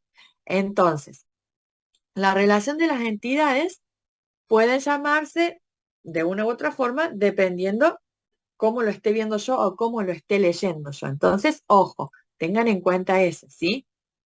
Pero si se cumple esto, es decir, si yo tengo una relación que alumno tiene muchos contactos, sí o sí, contacto tiene que tener un alumno, ¿sí? Entonces, cuando existe una relación one-to-many de un lado, tiene que existir de la otra tabla la misma relación many-to-one, ¿sí? No tanto lo vamos a ver acá en la base de datos, pero sí esto lo vamos a tener que tener en cuenta a la hora de mapear el objeto, porque ahí sí vamos a tener que tener en cuenta cómo es la relación. Le vamos a tener que decir si es uno a muchos o muchos a uno. ¿Está? Bien. Entonces, fíjense en que depende de la perspectiva, puedo leerlo que un alumno tiene muchos contactos o que este contacto pertenece a un solo alumno. ¿Sí? Dependiendo de la perspectiva es como lo mira.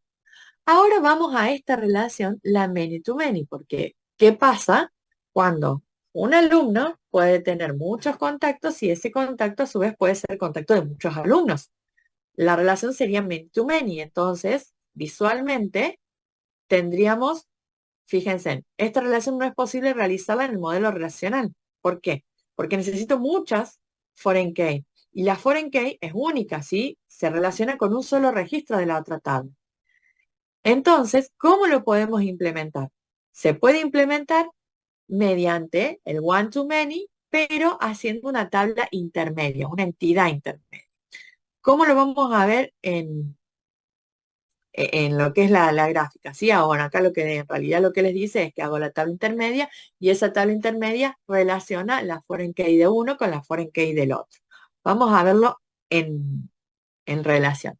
Fíjense que si yo saco esta tabla acá a alumno materia y uno las dos relaciones, fíjense en que acá tengo de cero a muchos y acá tengo de cero a muchos. Entonces la relación sería many to many.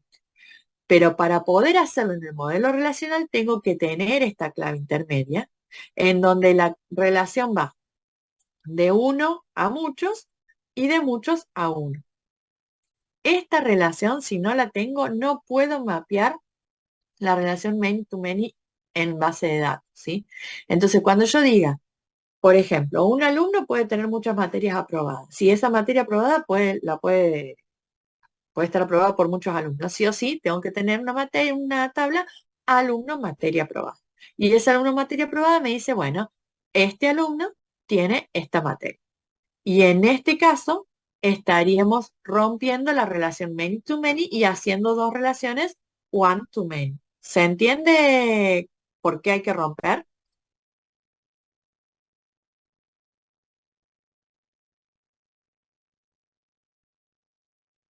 Sí, bien, bien, está. Exacto, se hace una sola tabla para decir que existe la relación entre las dos, ¿sí? Es como que se hace una tabla intermedia y esa sola tabla tiene las dos primary key, digamos, las dos claves que, los datos que en realidad tengo repetido en uno y repetido en otro. Eso que yo pondría en set, o sea, pondría un set en alumnos por materia y en materia un set de alumnos, ese set se transformaría en una tabla intermedia que sería alumno-materia. ¿Qué pasa? Yo puedo decir, bueno, a ver, este alumno para esta materia se sacó, la aprobó con 10. Bueno, esa nota con la cual aprobó ese alumno esa materia, no la puedo poner en materia porque no es un dato propio de la materia, porque es la nota que se sacó ese alumno. Bueno, lo pongo en alumno. No, no lo puedo poner en alumno porque no es la nota que se sacó ese alumno en todas las materias. Es la nota que se sacó ese alumno en esa materia. Entonces, ahí lo pongo en la tabla intermedia alumno-materia, ¿sí? Creo que acá, bien, sí, acá lo vamos a tener en el ejemplo. El ejemplo es este, ¿sí? Yo tengo que decir, bueno, ¿qué nota se sacó ese alumno para esa materia? Lo tengo que poner acá, ¿sí? No, no sería una interfaz, sería, porque ya no hablamos de objeto y de interfaz en base de datos relacional.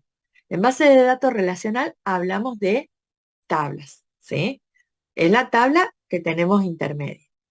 Acá, para hablar de interfaz, tendríamos que hablar de lo que son métodos. Y en realidad en la base de datos relacional no tenemos métodos, tenemos solo datos. Que esos datos son los que representamos las interfaces, ¿sí? Sería una clase donde el atributo, claro, cuando nosotros tenemos dos clases y esas clases deberían tener un set en una y un set en la otra, ¿sí? Alumno tendría un set de materias aprobadas o cursadas en este caso. Y materia tendría un set de alumnos que están cursando en la materia. No puedo mapear a una base de datos relacional un set. Entonces, ¿qué es lo que hago? Hago una tabla intermedia, no hago una clase intermedia en nuestra clase. La clase sigue estando igual, pero hago una tabla intermedia en donde en esa tabla intermedia yo le pongo los dos datos que se relacionan. Ese alumno con esa materia. Es como que es lo que me va a ir relacionando o lo que me va a ir uniendo los datos, ¿sí? Por cada alumno, por cada materia. Porque no puedo repetir claves foráneas. Yo no puedo tener más de una clave foránea de una tabla. No, en realidad no es que hay una clase aparte. Se puede modelar sin necesidad de tener la clase aparte. Muchos la crean a la clase aparte y es lo mismo. Pero en el modelado no estaría bien. El modelado de objetos, no en el modelado de relacional, ¿sí?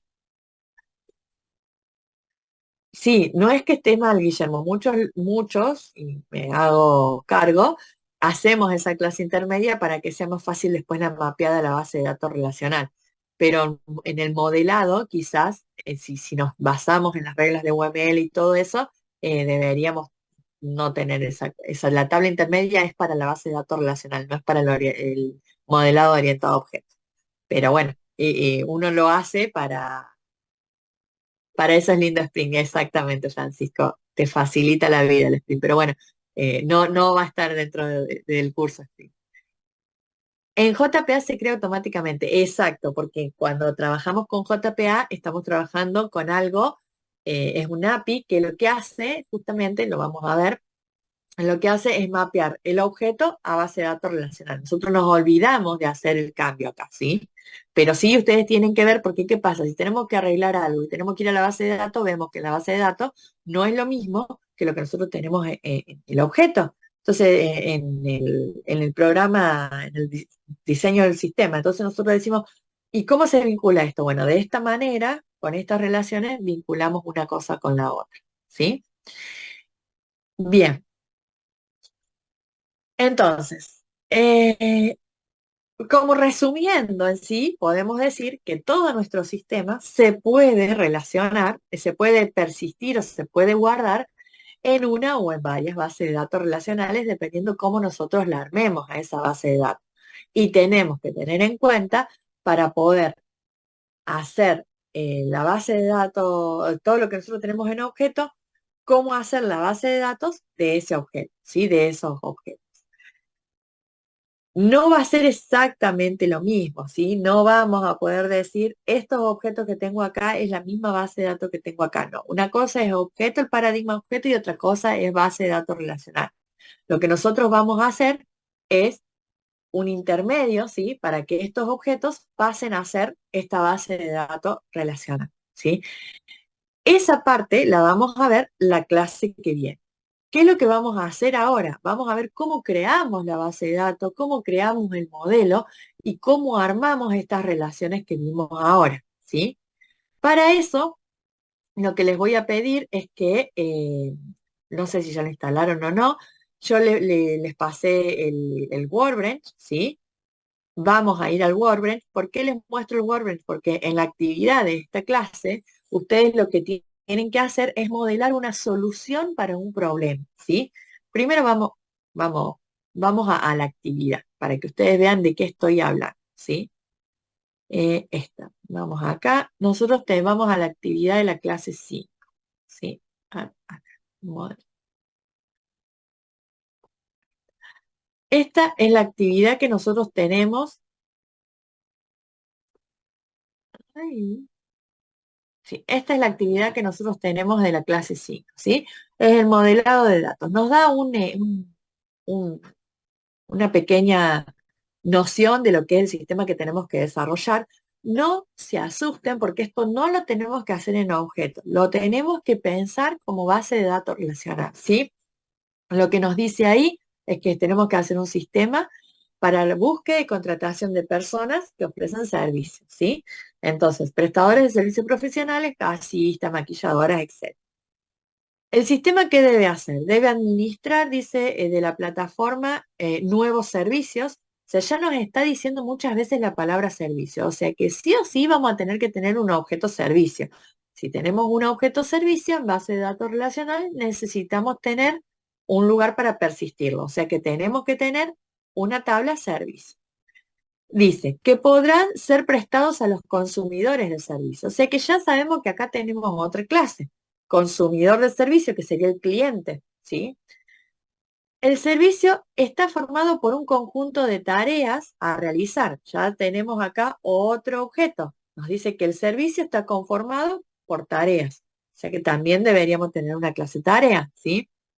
Después dice, permitir que los prestadores ofrezcan sus servicios a través de la plataforma. Nos está diciendo prestadores, o sea, no solamente tenemos consumidores, sino que también tenemos prestadores de servicio. Se debe solicitar al prestador que indique la disponibilidad de días y horarios de atención. Ahí nos está diciendo qué campos o qué atributos necesita tener el prestador. Disponibilidad de días y horario, radio de atención, descripción, foto, ¿sí? Después dice, permitir que los prestadores modifiquen su perfil, el cual debe tener una foto, nombre, apellido, fecha de nacimiento, tipo y número de documento. Todo eso serían los atributos o los campos que yo tengo que tener en la base de datos para prestadores, exacto. O sea, el prestador del servicio tiene que tener ciertos campos o ciertos atributos, ¿sí? Toda esa información está acá. Después dice, permitir que los consumidores de servicio contraten a un prestador para un determinado trabajo, especificando claramente la fecha, el lugar, rango de horario, el mismo donde seleccionen las tareas a realizar, etcétera, etcétera. Todo esto nos está diciendo que el consumidor tiene que contratar un servicio, ¿sí? Ya vamos a ver cómo hacemos las relaciones. Yo ya los voy a orientar para que ustedes puedan empezar con este trabajo, ¿sí? Pero fíjense en el punto 4, dice que los consumidores de servicios contratan a un prestador. Si yo estoy diciendo que el consumidor contrata a un prestador y ese contrato me tiene que decir qué servicio, qué tarea y todo eso, ya estoy hablando de un contrato, ¿sí? De una actividad en donde, o una clase, ¿sí? Que va a tener que decirme qué consumidor, qué prestador, ¿sí? O qué servicio, y ese servicio tiene un prestador particular. Ya vamos a ver si cómo lo diseñamos. Permitir que los consumidores de servicio indiquen que si el trabajo fue finalizado o no, ¿sí? Entonces, en ese caso, en algún lado tiene que quedar guardado eso. Permitir a los consumidores de servicio que califiquen los prestadores. Para poder calificar los prestadores voy a tener que tener algo, una tabla o algo digamos, un objeto en lo que es objeto, pero tabla relacional, que me guarde esa calificación, ¿sí? Entonces, seguramente voy a tener una tabla calificación. Lo estoy pensando, ¿sí? Dice, evitar que los prestadores con mala reputación sean contratados más de una vez por semana. Ya ahí me está diciendo algo que es un comportamiento que tengo que hacer, pero en el código. No sé si esto me estaría sirviendo en la base de datos, porque me dice lo que tengo que hacer, ¿sí? Permitir que los consumidores de servicio elijan un criterio de búsqueda. Los criterios de búsqueda puede ser radio de cercanía, días de atención. Bueno, ya ahí me está indicando los atributos que deberían tener, ¿sí? Los servicios o los prestadores. Veremos cómo lo armamos. Pero yo tengo que poder acceder a eso, ¿sí? Se pide que armen el modelo de datos, el DER. No se pide nada más, chicos. No me tienen que armar los objetos ni nada. El DER, ¿qué es lo que me van a mandar? Una captura o una foto de pantalla del DER. Lo pueden armar en cualquier aplicación, ¿sí? No necesariamente en el WordPress. Yo les ofrezco el WordPress porque me parece que es práctico, pero lo pueden armar en cualquiera, ¿sí? ¿Y cómo armaríamos esto?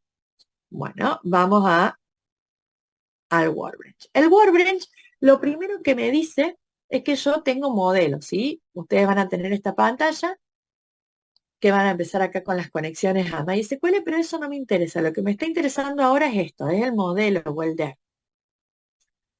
Eh, sí, yo lo que necesito es ver el diagrama, porque necesito ver las relaciones. Si vos lo querés hacer en SQL, pero después me lo podés llevar a diagrama, espectacular, Guillermo, ¿sí? Más allá que yo lo que necesito es que ustedes puedan armar el diagrama para ver si me Disculpe, pudieron profe. hacer bien las relaciones. Sí, Sí, o sea, hacemos todo en función al DER, hacemos toda la tarea en función al DER. sí, Listo, sí, sí. perfecto. Sí, sí, con el diseñador de MySQL, Guillermo, sí, también lo podés hacer. Si yo lo que voy es que supónganse por ahí que maneja base de datos, va a entrar a la base de datos, va a empezar a crear tabla o directamente con las consultas SQL, digamos, con SQL, arman crearte tabla, y me mandan ese código para crear o me mandan las tablas. Yo lo que necesito es que ver que si ustedes pueden armar las relaciones, nada más. Me lo di con el diseñador que ustedes quieran, no hay problema.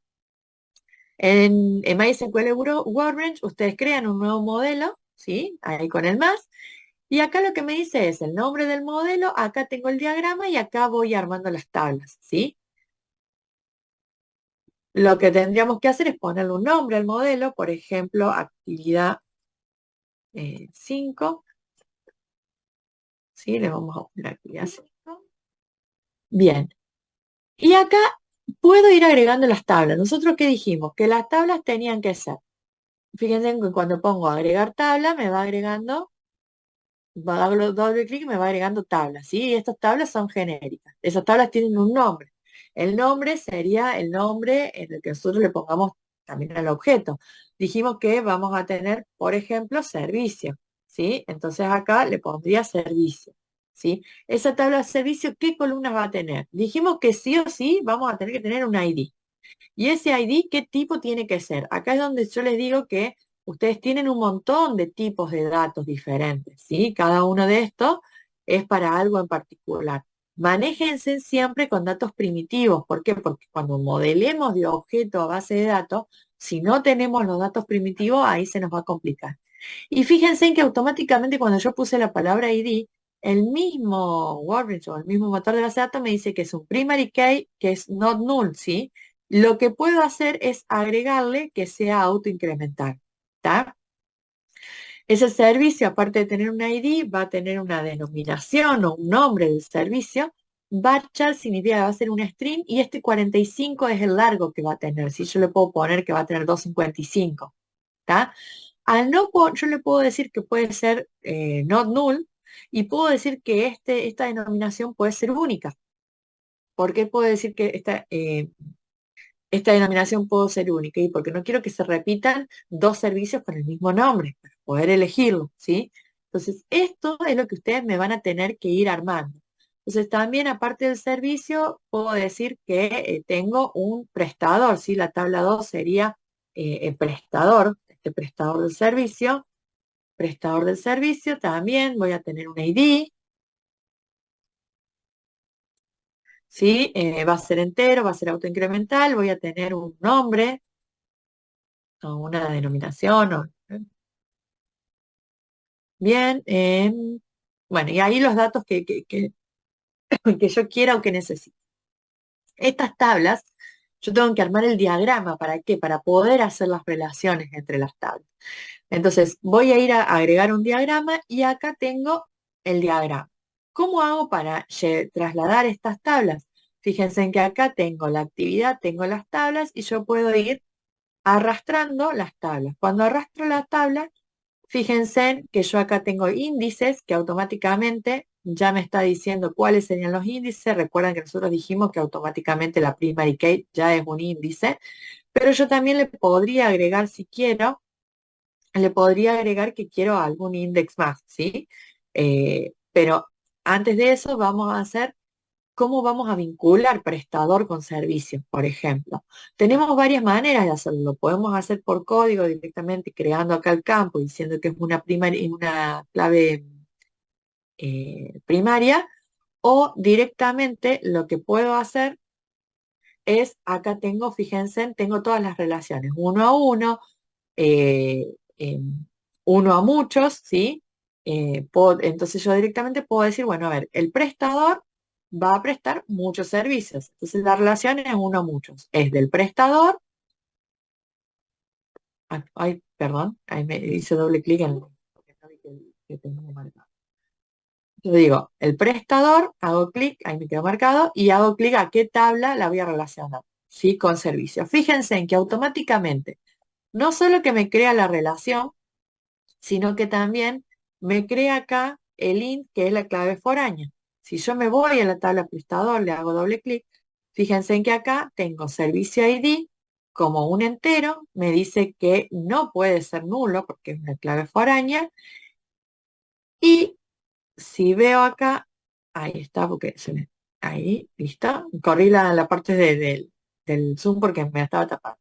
Fíjense en que acá abajo, en las solapas de acá abajo tengo columna, index, foreign key. Si voy a foreign key, automáticamente me dice que se me creó una foreign key, que es a qué tabla hace referencia. Actividad 5, que es el modelo que estoy teniendo, servicio, que es la tabla, y acá me indica cuál es la clave foránea, ¿sí? Es decir, qué dato de la tabla servicio voy a relacionar. O sea, qué dato de la tabla, perdón, prestador voy a relacionar con esta tabla servicio. Y ahí tildo que es el ID. Esto lo puedo hacer así o también lo puedo hacer de otra manera. Por ejemplo, vamos a crear una nueva tabla, ¿sí? Vamos a hacer así, nueva tabla. Ay, ¿dónde es? Creo la nueva tabla y a esa nueva tabla le voy a decir que la voy a llamar tareas. Sí, tareas. Dijimos que un servicio, me voy a la solapa columnas y decimos que un servicio voy a tener el ID, perdón, en la tabla tareas voy a tener el ID, sí, que es primary key, auto incremental, a lo de tilde, y le voy a decir que esta tabla va a tener, vamos a poner denominación, y le voy a decir que voy a tener un servicio, ¿sí? Es decir, ¿por qué? Porque en el enunciado dice que el servicio está compuesto de muchas tareas. Entonces tengo que tener una relación de un servicio, muchas tareas, de uno a muchos, ¿sí? Entonces, ¿cómo lo quiero yo diseñar? Yo le voy a decir que la tarea se vincula con un servicio. Si tuviera esta tarea puede estar en muchos servicios y este servicio en muchas tareas, tendría que hacer la tabla intermedia. Pero en este caso digo que la tarea tiene un servicio. Yo acá lo vinculé, pero fíjense en que no tengo la relación. O lo puedo hacer directamente desde acá que tengo los accesos, o le puedo decir acá en foreign key, le puedo decir que voy a tener una nueva clave foránea, ¿sí? Que va a ser servicio, va a ser tarea, servicio, ¿sí? Y esa clave foránea tarea servicio, ¿a qué tabla se va a relacionar? Fíjense en que acá me muestra todas las tablas que tengo, ¿sí? La tabla tarea. Bien. No, tarea no, servicio. Si estoy en la tabla tarea, no me puedo relacionar con la tabla tarea. Servicio. Y fíjense que automáticamente cuando voy creando, me va marcando, ¿sí? La relación.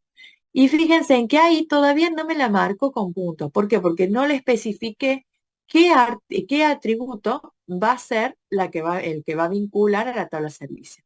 Cuando marque el atributo servicio, ahí me va a decir a qué tabla. Y acá me dice qué columna se va a referenciar, la columna ID. ¿Sí? Ah, bueno, fíjense en qué pasó. Cuando yo creo la tabla servicio, por el atributo servicio, vamos a columna, le estoy diciendo que es un varchar. Entonces, ¿cómo puedo vincularlo a un ID si no es un entero? ¿Sí? Entonces, directamente acá, eso fue un error mío, ahí está, es un entero, y ahí sí, en foreign key, en esta relación, esto porque creo una columna nueva recién. Esta no va ahí. En esta relación, le digo que va a ser a una ID, ¿sí? Y acá en la tabla columna, esta la elimino, que fue sin querer. Ahí está. ¿Está? Entonces, de esa manera, fíjense que creo las mismas relaciones. ¿Por qué les dije, no, por qué les di el Workbench? Porque me parece que es práctico para armar tablas, para armar relaciones, ¿sí? Lo van a hacer, creo que medianamente rápido. Si bien por ahí, bueno, tengo que renegar un poquito para saber dónde ir acá, dónde ir allá. Creo que es sencillo. Ustedes me tienen que armar esto, impresión de pantalla, entonces yo ya acá sé la entidad o tabla, sé cuál va a ser el atributo, ¿sí? Cada uno de los campos, qué tipo de dato va a ser el campo y acá la relación y qué modalidad y cardinalidad tengo, ¿sí? ¿Se entendió eso?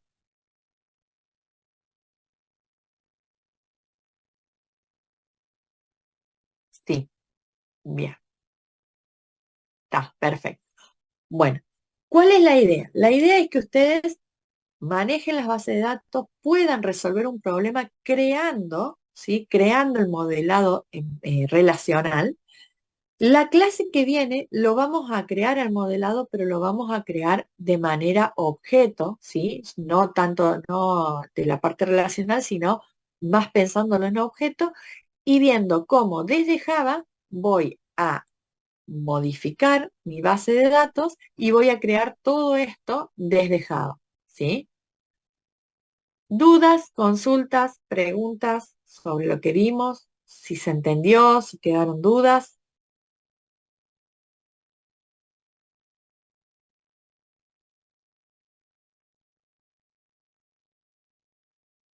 Bueno, no veo a nadie que consulte, nadie que pregunte.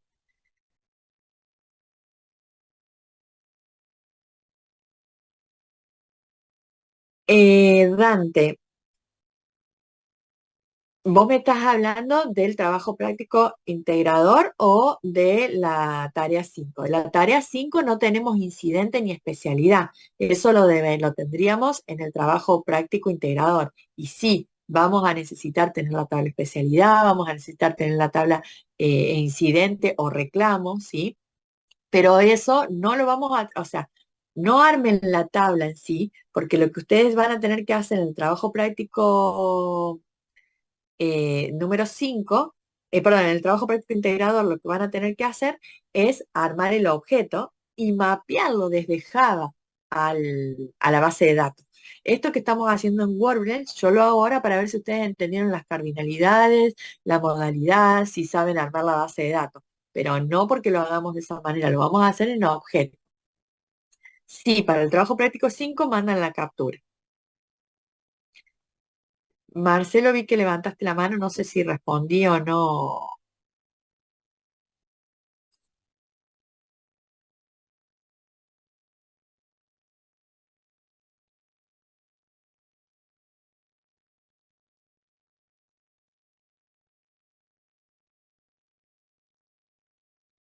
Sí, sí, sí, se puede, o sea, uno por ahí lo puede hacer de cualquiera de las dos maneras. En realidad, básicamente uno cuando tiene un problema, lo primero que hace, o yo, lo primero que hago es agarrar papel y lápiz y entrar a dibujar cuadrados que me representarían mis clases, que después las clases se mapean a objetos porque terminan haciendo las clases se mapean, digo, a tabla, porque terminan haciendo básicamente lo mismo, ¿sí? Cuando uno no tiene que presentar una documentación oficial, primero hago el diagrama de objeto, después hago el DER, después hago el mapeo y esas cosas, no tiene que presentar una documentación oficial, entonces uno puede ir haciéndolo desde cualquier lado, ¿sí? Desde cualquier punto de vista. Lo que ustedes tienen que saber es que no se mapea de la misma manera objeto que relacional. O sea, fíjense en el mismo en el caso de los sets. Yo en el objeto voy a tener el set, pero después cuando yo lo lleve a la base de datos, se va a vincular de manera diferente, ¿sí? Aunque en el objeto tenga el set. En MySQL,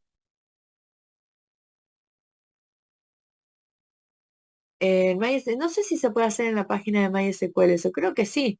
Eh, Puede ser, yo trabajo con el Warner, por eso se los mostré, digamos, porque yo qué es lo que hago para las bases de datos web, yo armo la base de datos ahí y después la mapeo a MySQL, pero sí, o Postgres, es lo mismo, pero sí se puede. Creo que te va a dejar. Con cualquier diseñador, no hay drama. Y si no tienen un diseñador y lo quieren hacer en el Paint y dibujarme las cardinalidades, no hay problema, pero tienen que poner todo. El atributo, el tipo de atributos, y quizás en un diseñador es como que lo obligan a poner ciertos tipos, y para que ustedes se vayan acostumbrando a trabajar con base de datos. Nada más que para eso. Eh, bien, bueno. Por hoy, por la clase de hoy, no tengo mucho. eh, Se puede hacer en el que ustedes quieran, chicos. Yo no les voy a pedir en uno en particular. En donde ustedes lo quieran hacer, yo lo que necesito ver es el diagrama. Yo con el diagrama veo las entidades que usaron, los atributos que usaron, la cardinalidad que pusieron, la modalidad que pusieron. No se olviden de eso, lo único. ¿Sí? Yo tengo que ver la cardinalidad y la modalidad. Quiero saber, y por eso empecé con el trabajo y no vamos a hacer la actividad 5 acá, porque la actividad 5 tiene algunas cosas que son muchos a muchos, el tema del contrato, cómo lo relacionan y eso que quiero ver cómo lo piensan ustedes, ¿sí? Si bien no somos, como siempre digo, no somos un curso de modelado, somos un curso de programación, pero uno como programador tiene que tener ciertas nociones de modelado, ¿sí? Así que bueno, espero el que me entreguen el trabajo, lo voy viendo y les voy diciendo, siempre tengan en cuenta las correcciones que uno, bien, Francisco ahí está dando una alternativa también, puede ser. Siempre tengan en cuenta, chicos, que las correcciones que yo les hago, ya el hecho de entregar el trabajo está aprobado, ¿sí? Con un 60 ya está aprobado porque ustedes se toman el trabajo de entregar la actividad. Las correcciones que yo les hago es a modo de, digamos, de mejorar el trabajo, ¿sí? No significa que, ay, lo desaprobé, tengo que hacer las correcciones y volvérselo a mandar a la profe. Simplemente yo las correcciones que hago es para que ustedes vean, lo puedo haber hecho de esta manera. Y a mí me sirve mucho que ustedes hagan la actividad porque sea hasta lo que me entendieron, ¿sí? Entonces, eso a mí, eso y más el cuestionario, a mí me ayuda a saber si ustedes me entienden o no, y para saber si reforzamos o no. En lo de patrones, por ejemplo, me di cuenta que me parece que tenemos que reforzar con otro ejemplo, más ejemplo práctico, más que teórico. Entonces voy a hacer los videos y les voy a colgar en la plataforma esos videos, particularmente de cómo hacer en la práctica, no la teoría, en la práctica, cómo haríamos con un ejemplo concreto, ¿sí? Uno, dos, vamos a hacer dos o tres patrones, ¿sí? No los voy a llenar de patrones, pero vamos a hacer eso. Entonces, con esto quiero hacer lo mismo. Quiero saber si me entendieron el tema de cardinalidad, si me entendieron el tema de las entidades, cómo armarlas, cómo armar los atributos, ¿sí? Así que bueno, ese es el objetivo. Por el día de hoy no tengo más nada para decirles, chicos, así que nos estaríamos viendo el miércoles. Muchas gracias, Mari. Espero que me hayan entendido. Recuerden dar el presente, no se me olviden del presente. Y a los que no tienen grupo, les voy a estar mandando el mail con el grupo para que empiecen a trabajar. Nos vemos hasta el día miércoles.